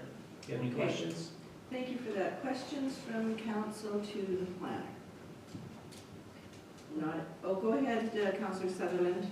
Yeah, so just so I got it right here, so it's gonna be right, how far away from the Lankies from here? It's gonna be right along Grand Beach Road, the train. Right. So there's Lankies is the far to the north. Yeah. Beside that is one more thing, which is on this property that we own. So one more thing, and then it's gonna be beside one more thing. So the property is, like, one more thing is offset to one side, which is a clothing store. So we're gonna be the next one there. So Lankies will be over one over this way. He'll be helping Lankies out. Yeah, but you'll be right close to the road. Yeah. Oh, as far as close to the road, we're back about 25 feet from the road. So, Okay. because that allows for some seating in the front, and then all along the front of that, that whole section there is, parallel parking is all allowed. Yeah. All along that front section there. Okay, just so I got the. If I may speak to this. I'm gonna stop you there, Emil, because there is kind of a process that we use here and a procedure. So it was an opportunity for council to ask the planner if there were any questions, and now I would normally ask the applicant if they had anything that they wanted to add. Sure. Madam Chair. if Go there's any- ahead. Just on the bit of the conversation that was had there, just a reminder for council, this is not a building, so it doesn't have to follow building setbacks as within your zoning bylaw. On the site plan in your packets, and as the applicant just spoke a few moments ago, they're proposing this, it's gonna be about 25 feet from Grand Beach Road, a couple feet from the property itself. If council isn't comfortable with that or wants something different, I'd suggest that you add those as conditions of such an approval, because once again, it's not a building that has to follow your building setbacks. This would be an MPI insured type of thing. No different than if someone had a travel trailer on their property, right? So. Yeah, I never had any objections. I just wanted to get a perspective exactly where. Perfect. Sitting right beside Lankies and just kind of, I got it. That's all I wanted to know. Okay, is there anything else that the applicant would like to add at this point in time? Really, I mean, it's right that, it is a trailer and it will be insured through MPIC, it is insured through MPIC. Above and beyond that, it does carry, we have our own liability insurance on top of that for food services, which is not an MPI. It doesn't involve MPI in any way, shape, or form. MPI insures the structure, the unit itself, be it parked on the property and or while it's being towed down the road.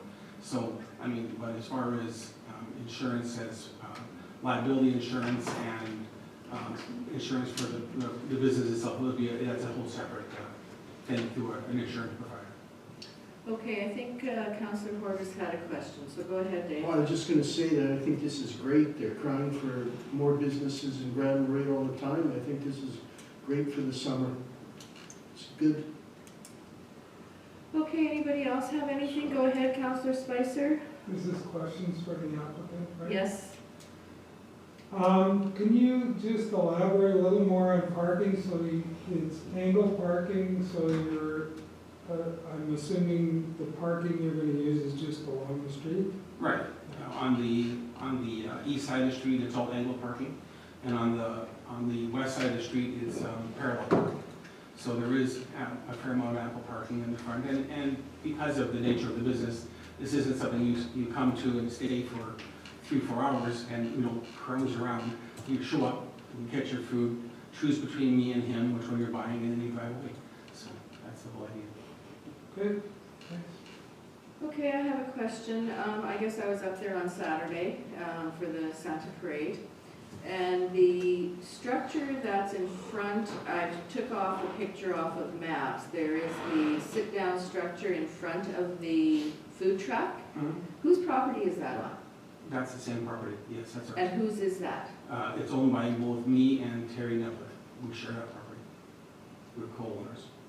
Okay, so one more thing, and the food truck and the shelter, I guess I'm gonna call it, the eating shelter. Eating shelter, Is all owned on the on property that's jointly owned by yourself and Terry. That's correct.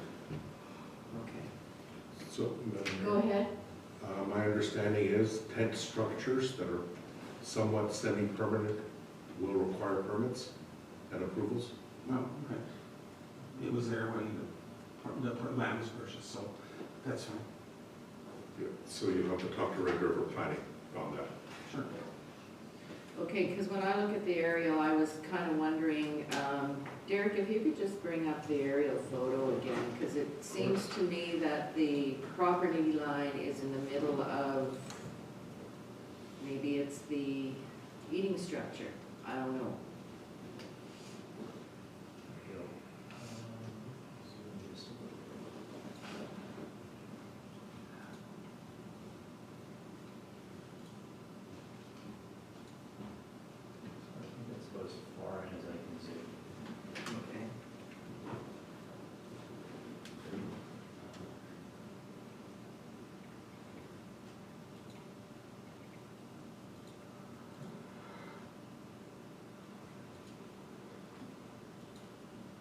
Let me see if I can bring it up on Google Maps. Sorry, that's as far as I'm concerned. Let's see if I can bring it up on Google Maps.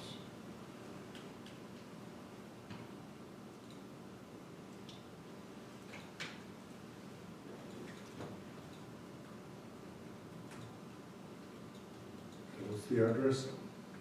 93 Grand Beach Road.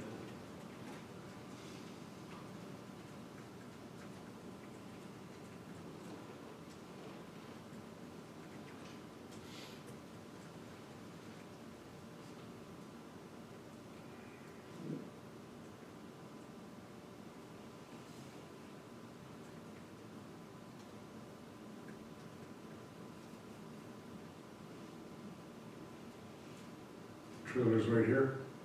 No, trailer's underneath the red dot. Yeah. Right there? Yeah. Yeah. And that's that structure right there? Yeah, it's in That's front. the seating awning, yes. Yeah. Holds about 8 picnic tables underneath it. Okay, so if we take a look at the map, I don't know if our web maps are up yet. Yeah, the trailer sits north-south, right? Yeah. Yes. Yeah.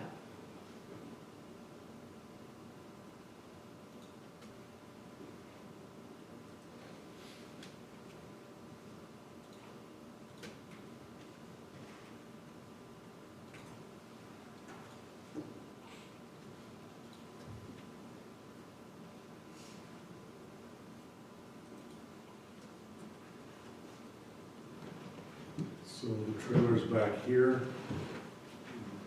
No, to your left. To your left. No. Yeah, Right there, right black, there. right there. That's the right trailer, there. yeah. Is the trailer crossing this property right here? Oh, yeah, Property line? right. So whose property is this?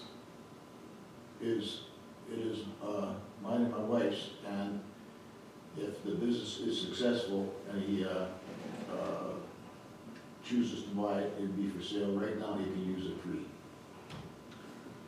I think that might create some issues because you're crossing a property line with a structure. It's not a structure, it's a trailer.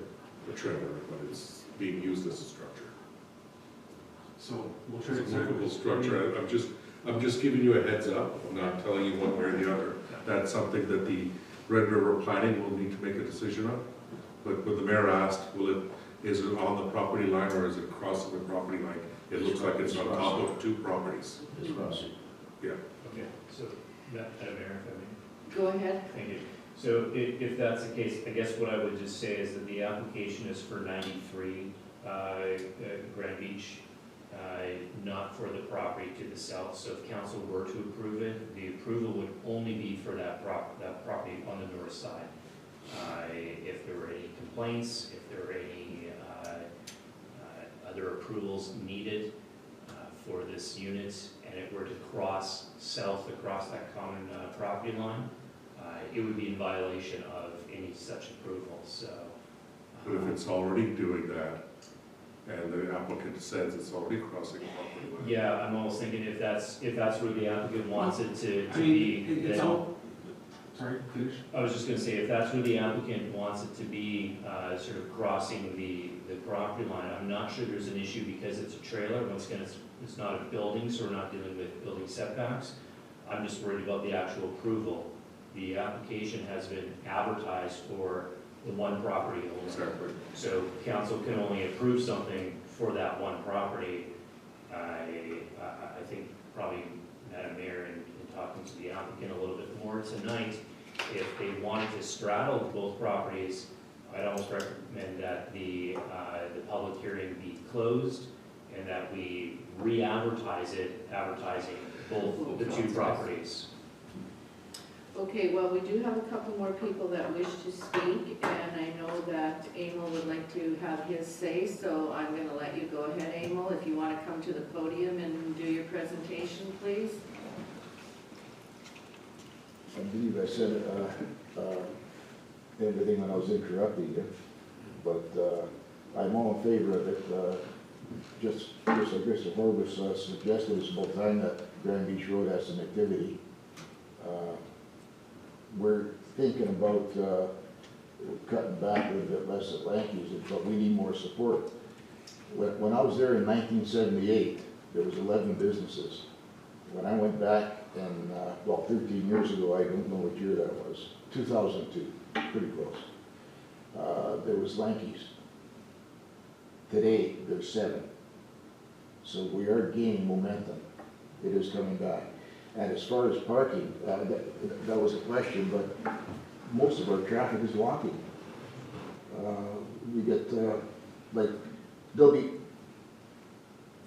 Lanky's will be full of parking, or cars, I mean, but next door, across the street, there's all kinds of parking. Parking's not really an issue. It's the cabin owners going for a walk with their grandkids, and now the mini golf is a real blessing. There's a grocery store now with milk and bread, which is another big plus since Doris's was closed. It's coming back to life. It's looking good. And like I said, we just let them use the property at 93 Grand Beach Road, or 95, just to make sure that Grand Beach Road does something. It's no cost to us. I parked the motorhome there, so I mean, there's plenty of room for both. And I have no issues with him using it. And if he succeeds, I'd gladly sell it to him. I'm all in favor of Grand Beach Road. It wouldn't matter to me what business went there. I just want to see more businesses happen. Okay, so when I'm looking at the aerial photo, 85 Grand Beach Road is yours where Lanky's is, if I remember correctly. Then 93 is where One More Thing is. Yes. And then 95 belongs to you also? Yes. We share it with Leslie. Okay. So there's 25 feet of ours and 25 feet of hers. Okay. Okay, I was just trying to set it straight in my mind where everything is, because I grabbed a map off of Maps yesterday, and where your eating area is in the front of the trailer, there is like a gravel pad, I want to call it, or a parking lot. Yes. Who does that belong to, or is it half on One More Thing's property and half on Dixon's property, or is it all on your property? The gravel is actually on 93, 95, and 99. It's on all three of them? all three. No, but this is going back, not along Grand Beach Road. This is going back toward the back lane. Yes, The gravel that's going on the side is, Right there, where that small trailer is, like whose property is that? that's the shared property of 95. Okay, so that's your property that Yes. you're sharing with Mr. Dixon? No, with Ms. Kotowski, who Okay, owns Lola's, which is to the right of that picture. You can't see it in your yeah, picture. as you can Right. see with that picture, it's a good picture, because where that white stops, to the left is what we own, so he's encroaching on that, which we'd gladly sell to him, like I said, if, the business was successful, which we hope it would be. So you own part of an existing parcel, Yes, but it's only one parcel? right now, yes, one parcel, yes. with two owners? Two owners, also with Mr. Dixon. He's part owner with Terry Niplick on 93. 93, Right. where One More Thing is. Yeah, Right. And I'm suspecting that part of that eating structure is on It's all in, 93. as far as I know, it's all in 93. The trailer does extend a bit more to the right, as you can see in that picture. So there is a bit of it on to the property that Neil owns. Right. The permit we're applying for is to have a food cart operating there. That's the structure's there. If we need to move that cart, it's movable. I mean, it's not like we can't adjust that. We could kitty corner it, or we could put it anywhere. If the property line becomes an issue, that's something that we can certainly deal with if we can't go from there. We're trying to bring business into this area. I've been out of this lake since I was 3, and I remember the times when there was 17, 20 businesses down Grand Beach Road, and now there's nothing. My kids grew up out there with nothing to do, and we're trying to bring it back so it makes a vibrant community, and makes some action back on where it needs to be. Okay, thank you for that. Did you have anything else, just a sec, Rob, anything Yeah, else, also- Emil, that you wanted to add? yeah, also, he's required to carry the liability insurance on the property that we're letting him use. He's responsible for that also, which he agreed to, so that's the only concern we have. Okay. Okay, Trish, did you have anything that you wanted to add or not? No, I'm fine. Thank you. Okay. Yep. Okay, Councillor Belanger had a question, so I'm gonna, Question for Mr. Planner, is there Yeah. additional costs to reapply with both lots listed?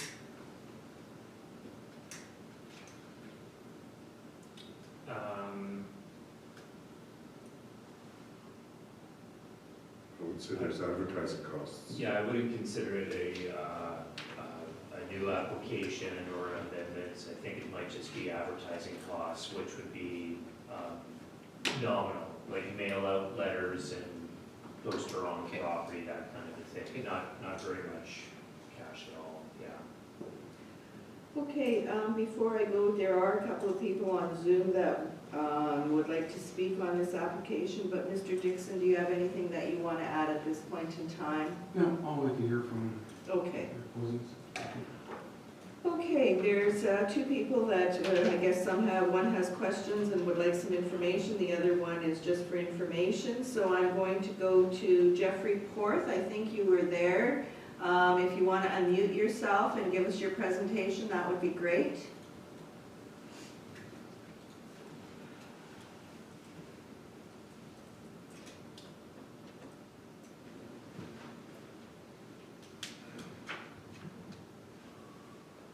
Mr. Porth, are you there? There it is. Go ahead.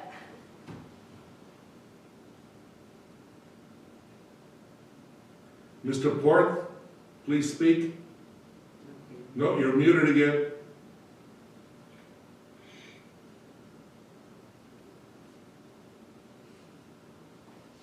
Mr. Porth, can you unmute yourself?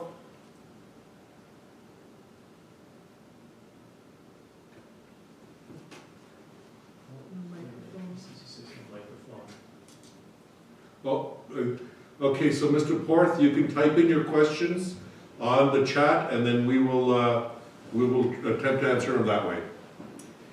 So I will move on to Dave Murray. David, if you want to give your presentation, please. Yes, thank you very much. Hopefully you can hear me. Yes, we can, thank you. Thank you. My wife and I own a cottage directly across the street from the three individuals that are sitting there. And we are not opposed to necessarily the business that they are proposing that you approve today. However, we do have some definite concerns regarding the noise level that could be produced from this business. The individual, the applicant, is in some type of relationship with an individual that owns as Emil had just indicated, a convenience type store there. There's been numerous complaints lodged against that business. The applicant is also had numerous confrontations with the bylaw individuals. We were looking for some assurances that the applicant is going to start to adhere to the bylaws and that there is not going to be any further increase in the noise level coming from that business. That's our first point. The second point is the applicant has a history of ignoring the bylaws, and we want some assurance that he will not continue to repeat that. And thirdly, the hours of operation that they are proposing seems a little bit excessive for the street. And we're looking at, or hopefully suggesting that there might be a compromise as to the hours of operation. So that's our concerns. Okay, thank you for that, and you may have an opportunity because I will be asking the applicant if they have anything further to add once I hear all the people who want to speak, so you may have an answer to your query. Mr. Porth, are you able to join us now, or have you typed your question into the chat function? Yes, he just typed it. Okay. I want to know if the applicant is applying for a liquor license. I want to know if the RV in the front will be gone before the season starts. Okay, well, no, we're not applying for a liquor license at this time. Can you speak up? I'm sorry. No, at this time, we're not applying for a liquor license. I don't think that's the right venue for one. Also, the RV is not mine, nor on my property. So, It's just my RV, it's my motorhome on my property. so anyway, it's not part of the property that we're discussing. So I can't answer to what the motorhome is doing or why it's there, how long it's going to be there. Sorry. Okay, just maybe. Mr. Porth, did that answer your questions? And if you could just type quickly into chat whether it did or not. Yes. Okay. Okay, so I do not have anybody else wanting to speak on this application. I can still respond to Mr. Murray's comments. Sure. Okay, so again, I'm going to ask you to speak up so he can hear you through the owl. that's fine. I usually get told I talk too loud, so I'm trying to keep it quiet. I'm sorry. Okay, so as far as the ongoing concern with Mr. Murray and Lola's at the beach on her playing her music out front of the building, that again is under my control. Yes, that is my my ex-wife. We still have a working relationship. We still are together in that way, but we are not a couple. We're not married, nor do we share property and or financial responsibilities. So I am aware of the bylaw officer being there many times this year with the same complaint from the same source. I don't know the source. I can only imagine. So the complaint is that the music's on, and the gentleman shows up and we discuss, well, if we're standing here on the deck talking and the music's playing, it's not gonna get much louder than that. You know, if we turn our music off, I can hear the music playing from Hortense's Pizza. That's, you know, several hundred feet away from where we are.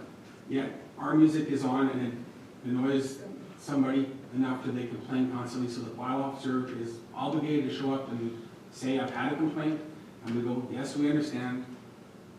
Is this reasonable? He goes, yes, it is. We go, thank you, and our day continues. So, there, you know, I'm not, the music's there, it's playing. I'm sure she's going to want to keep it playing this year. That's an issue with her, and they should address that independently if he wants to. As far as the operation there will be no really noise created from somebody ordering at the window, and the worst I can think of imagining is we might get a little speaker system to say, you know, pick up order 23. That's about as much noise as I intend on or can foresee having any issues with that there.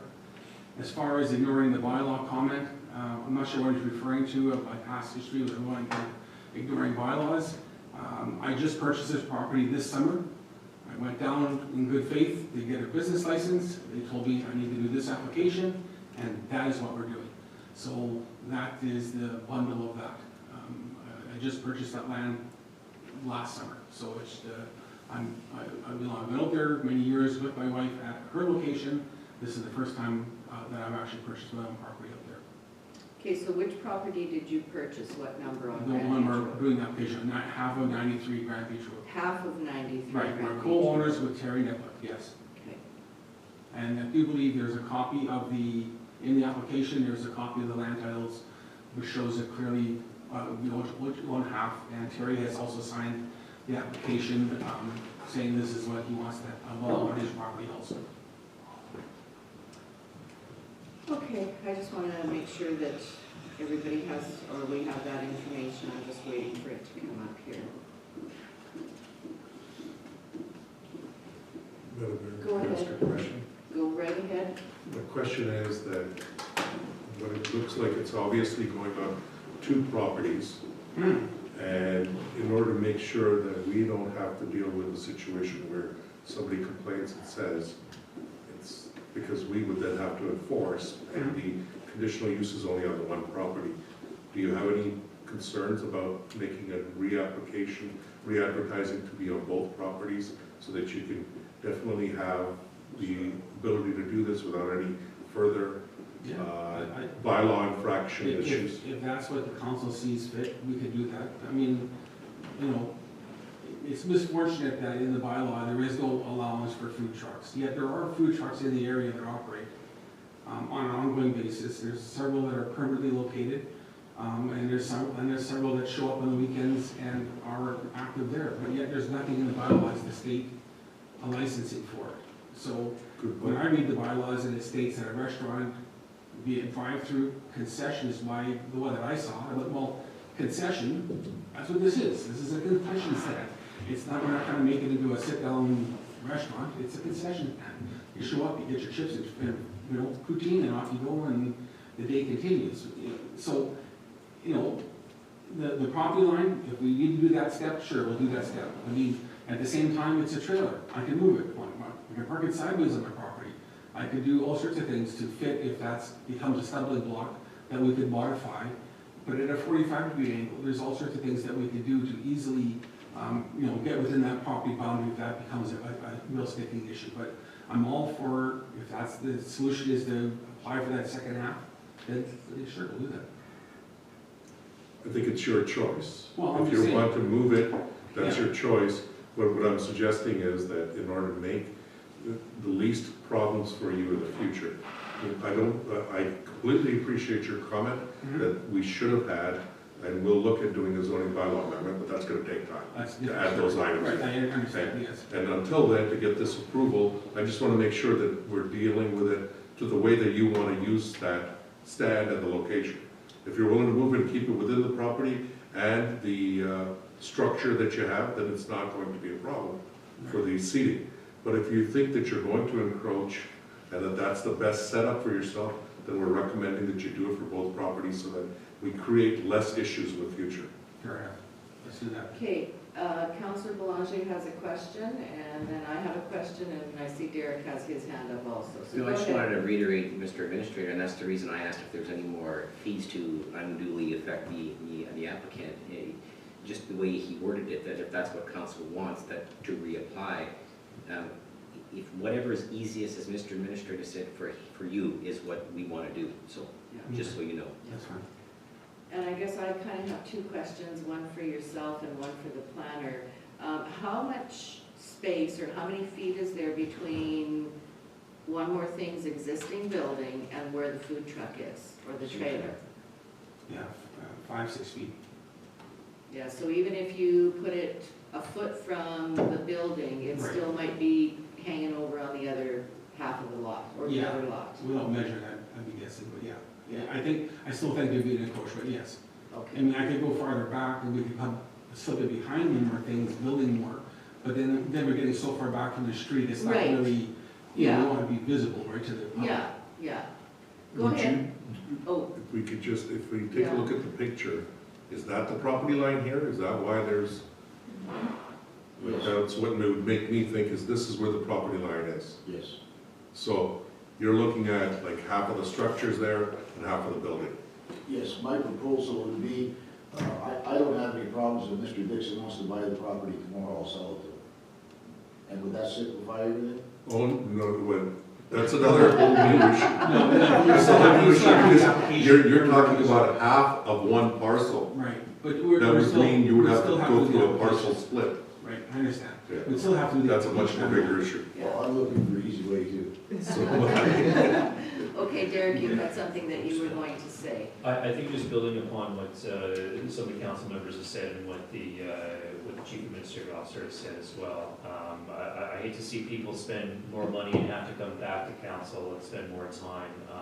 I'd rather it be done right once than do it twice. So if the applicant is going to have this use straddle over onto the property to the south, I'd rather see the process be that both properties are part of this application, and then thus both properties could be part of an approval should council wish to go that way. The other concern I have, just from the conversation that's been happening, and as council would appreciate, I'm sort of pitch hitting for your regular planner, is the picnic shelter that's there. As the CEO noted, permits are required for these types of things, and I'm a little concerned about where that is in relation to the actual property line. Is the property line going through where the bike rack is, or is it at the end of the gravel area? I'm not sure. It might behoove the applicant to actually engage a surveyor to figure out where everything actually is on the property or not on the property. I'm just thinking, once again, causing more problems into the future, more money and time. Should the applicant come in to get a permit for that structure, and our office, if it finds out that it's straddling a property line or too close to a property line, we can't issue permits for that. So it might cost you a little bit of money up front to get a surveyor involved, but it might save you a lot of headache and time at the back end of the process if you can identify where everything actually is. That might be good information for council to also sort of figure that stuff out as well. To avoid some issues for you for the future. Yeah. And so as an example, this building here, this structure, I know that it's relatively straightforward, it's just a tent, and we go, well, why?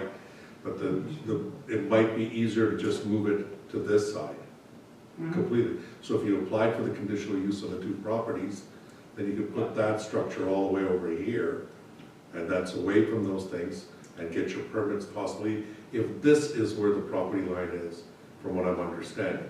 If this is right here, right at the edge of You those. see here, I believe it's, I'm not saying that structure doesn't straddle that.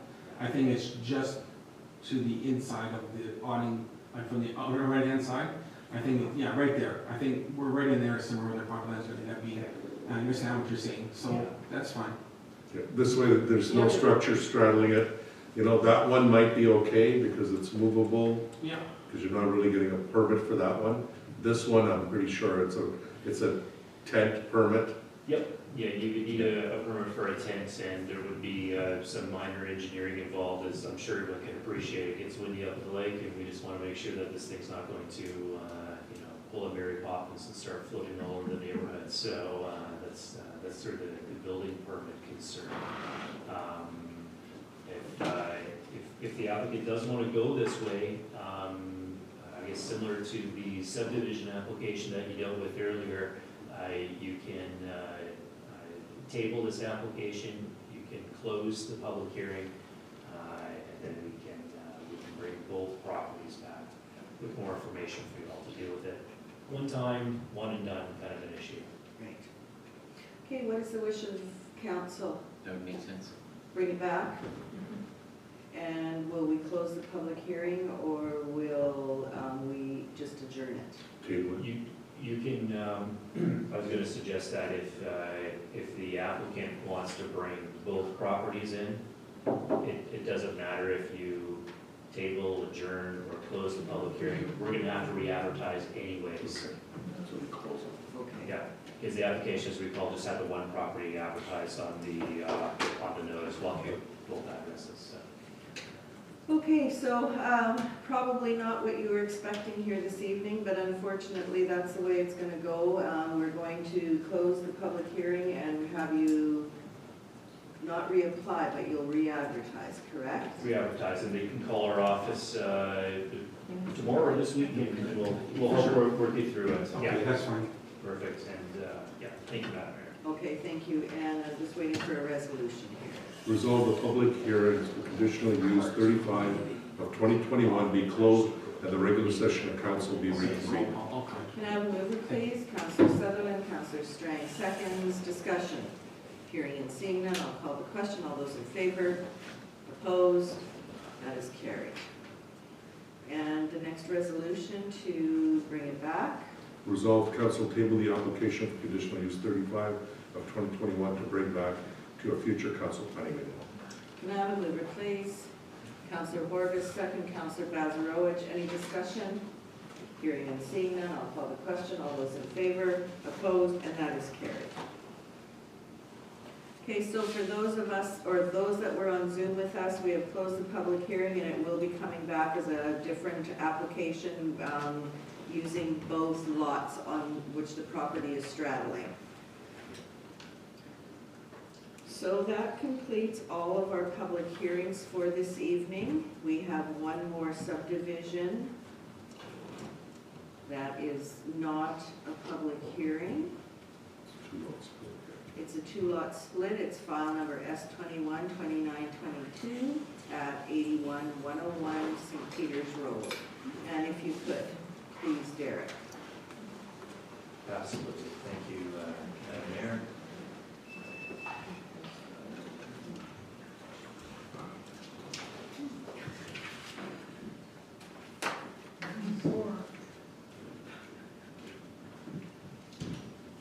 There we go. So as you indicated, this is subdivision S21-2922. It's for 82-101 St. Peter's Road. And the applicant is looking to subdivide the property into two lots. And it's within an agriculture limited zone. So the agriculture limited zone comes with a minimum lot size of 40 acres. And the applicant is proposing that the lot number 1 will be 24 acres and change, and lot number 2 will be 21 acres and change. The minimum lot width is 300 feet, and lot 2 exceeds that minimum requirement. Lot 1 does not. However, I should note that that will be an existing lot width, and as per your bylaw, variance wouldn't be required in that case. Here's the subject property outlined in the black hash mark and the air photo in front of you. And you can see as well that there is a hydro easement or hydro property, a transmission line that runs through a number of properties here and kind of splits this property in half. And here is the subdivision application map, the surveyor's drawing that outlines the two properties here. Our office has noted that this application should not be approved because it does not adhere to the development plan policies that require lots to be held in larger land holdings for agriculture uses. Subdivision in this case does not strictly adhere to the exceptions of the rules under the agriculture zones, as well as it does not meet the zoning standards for lot size. And both of those, adherence to both of those documents are key pieces for approval of a subdivision. That's why our office is recommending not to approve. I would like to note, just after having reviewed this application, there is an exception to the subdivision rules for agriculture land that notes that if there's a natural or man-made hazard that splits a property in two, you can split them up. So if you had like a roadway going through the middle of a property, and you had a title that straddles both of that, or a creek or a drain or something like that, where it's physically impossible to get from one side to the other without driving all the way around, then those are good reasons to subdivide. Now, there's a transmission line that splits through this property. That does not meet one of those exceptions to the rules, but as council, you can absolutely take that into consideration. And what I wanted to show you was the air photo showing the two lots. And actually, perhaps what I'll do is, I'm going to go to the actual property. I think I can show it better on there. Is that agriculture, you can't split 40 acres? Is you got, the minimum has to be 40 for agriculture, is that? In the development plan, the minimum lot size for new lots is 80 acres. 80. Even though the zoning is for 40. So I want to, oops. Oh.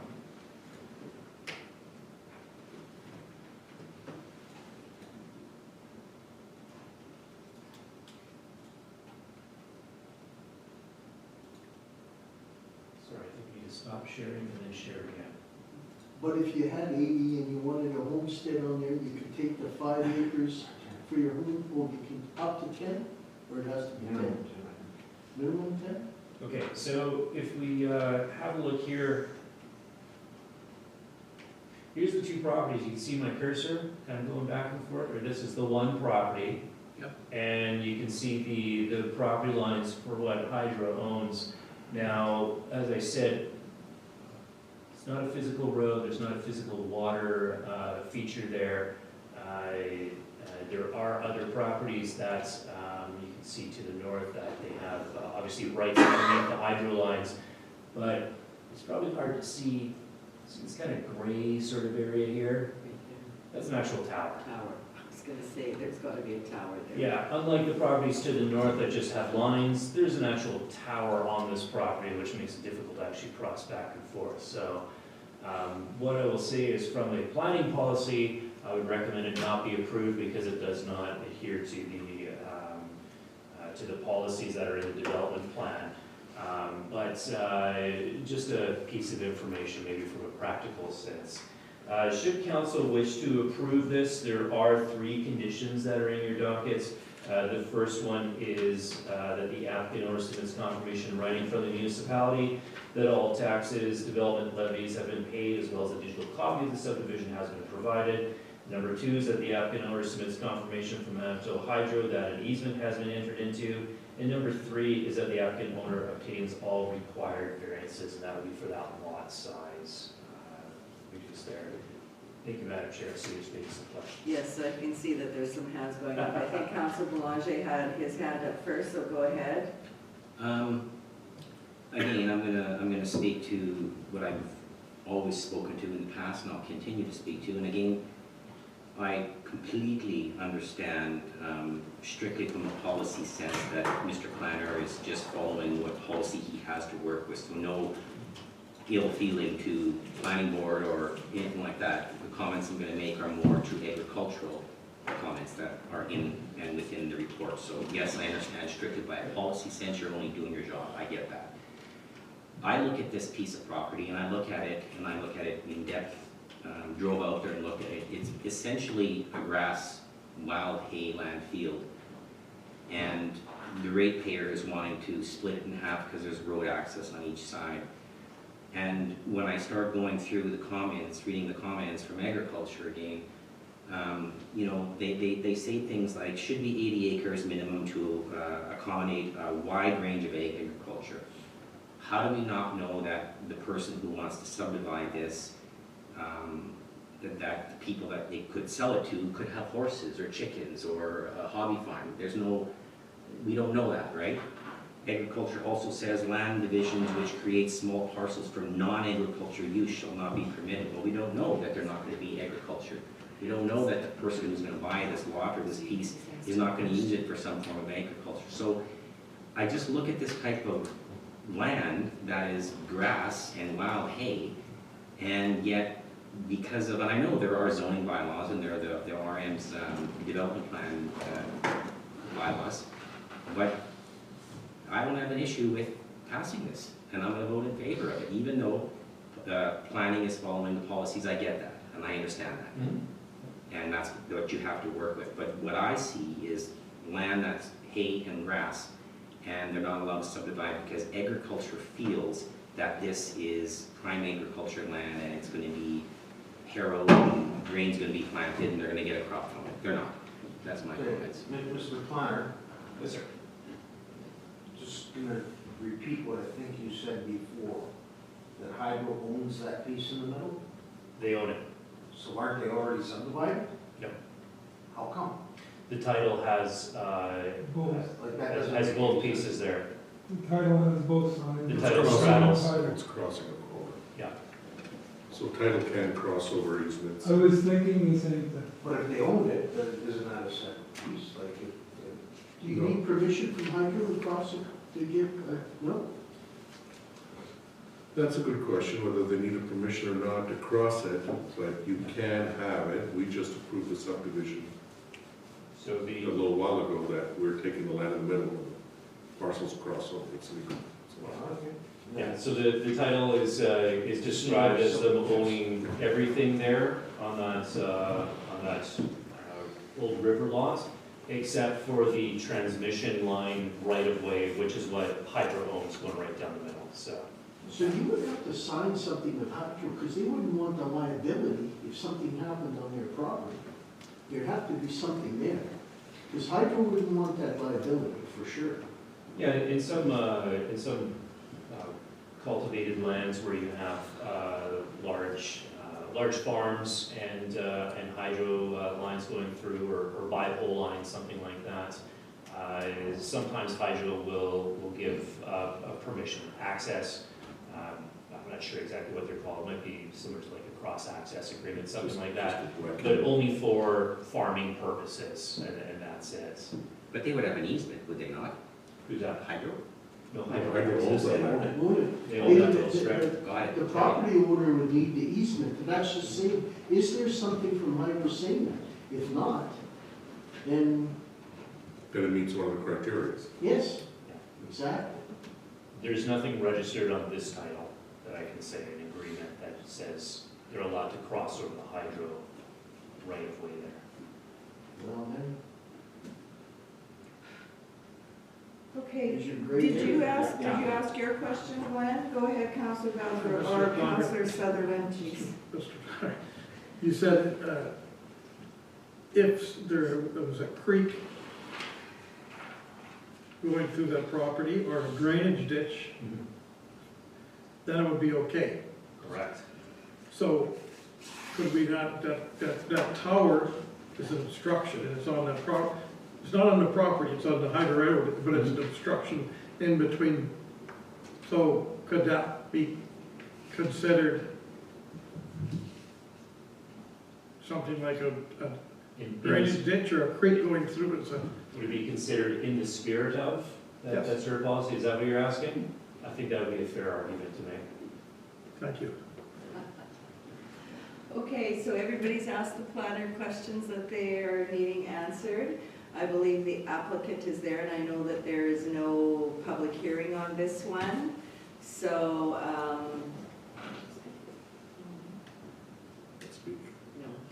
So Jessica, unfortunately, because there is no public hearing, I'm sure you've been listening to everything that's been going on this evening, and unfortunately, I cannot allow you to speak as it is not a public hearing. So what is the wish of council? Let's deal with it. Deal with it.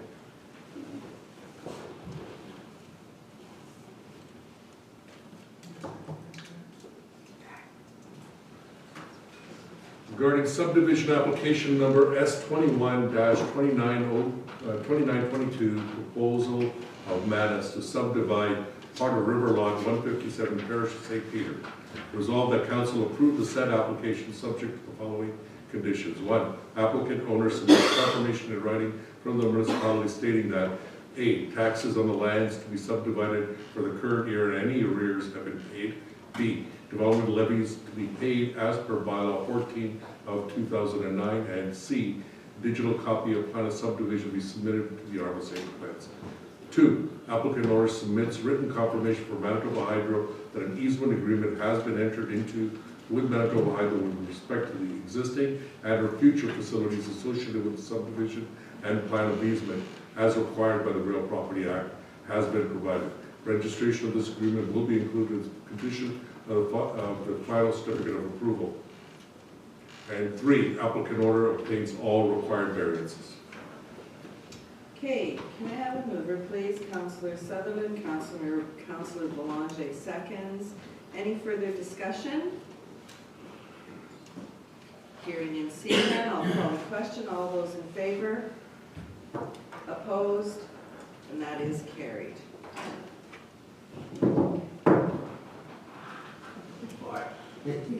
This could be turned down by the pros. Oh, yeah. It could be turned down by the planning board. Yeah, planning board.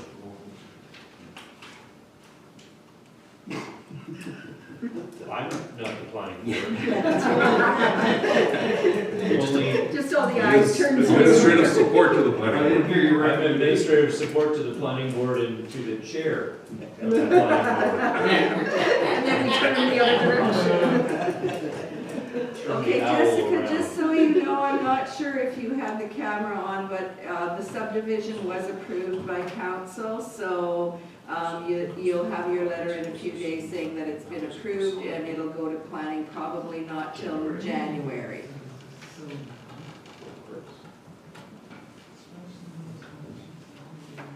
She says, thank you very much.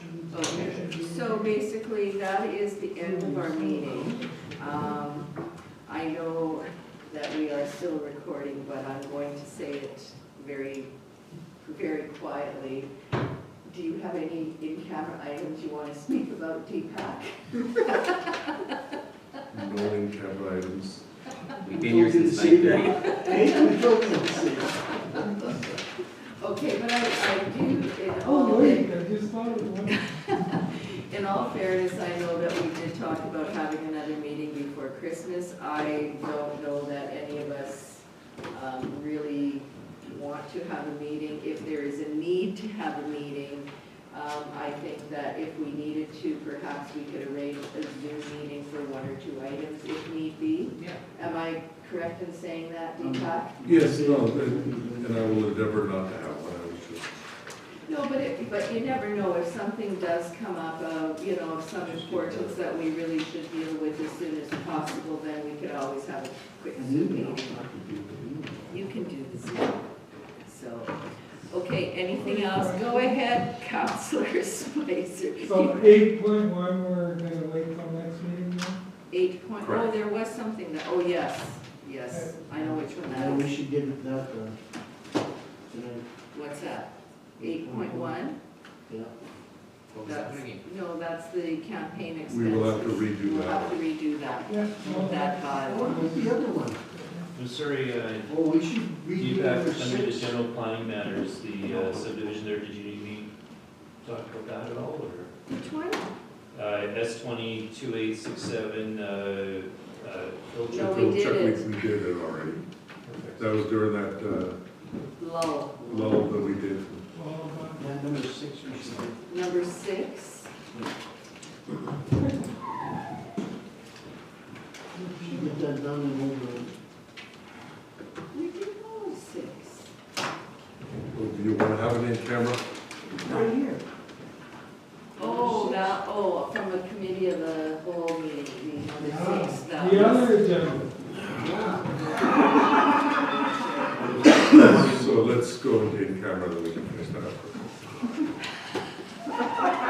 You guys had to dig and dig and dig. Yeah, you have to dig and dig. Well, might as well get it over with now. You'll know the Now, information. you wanna come back and be here? I'm just joking. So I'll Okay, have can to- I have a resolution to go in I'll camera? have to ask you to leave. Resolved, council recess the regular meeting and go into in-camera and discuss legal and personnel issues. And further be it resolved that all matters discussed are maintained confidential as per section 83(1)(d) of the municipal act. Can I have a mover, please? Counselor Corbus, Counselor Wajay seconds. Call the question, all those in favor, opposed, carried. Okay, we'll stop the video. They said we could stay here. Stop the video and I'll record the ending of the meeting and cutting out of in-camera. Looks like you're Okay, Such a new so books. keep going. Yep. Did you order that? Yes. You recorded going into I didn't camera? either. Yep, I'm You just gonna stop it Where now. are you going? No, No, I think they're they not were here yet. coming in. They're not all here yet. Oh, They're not all here yet. That's good. Oh,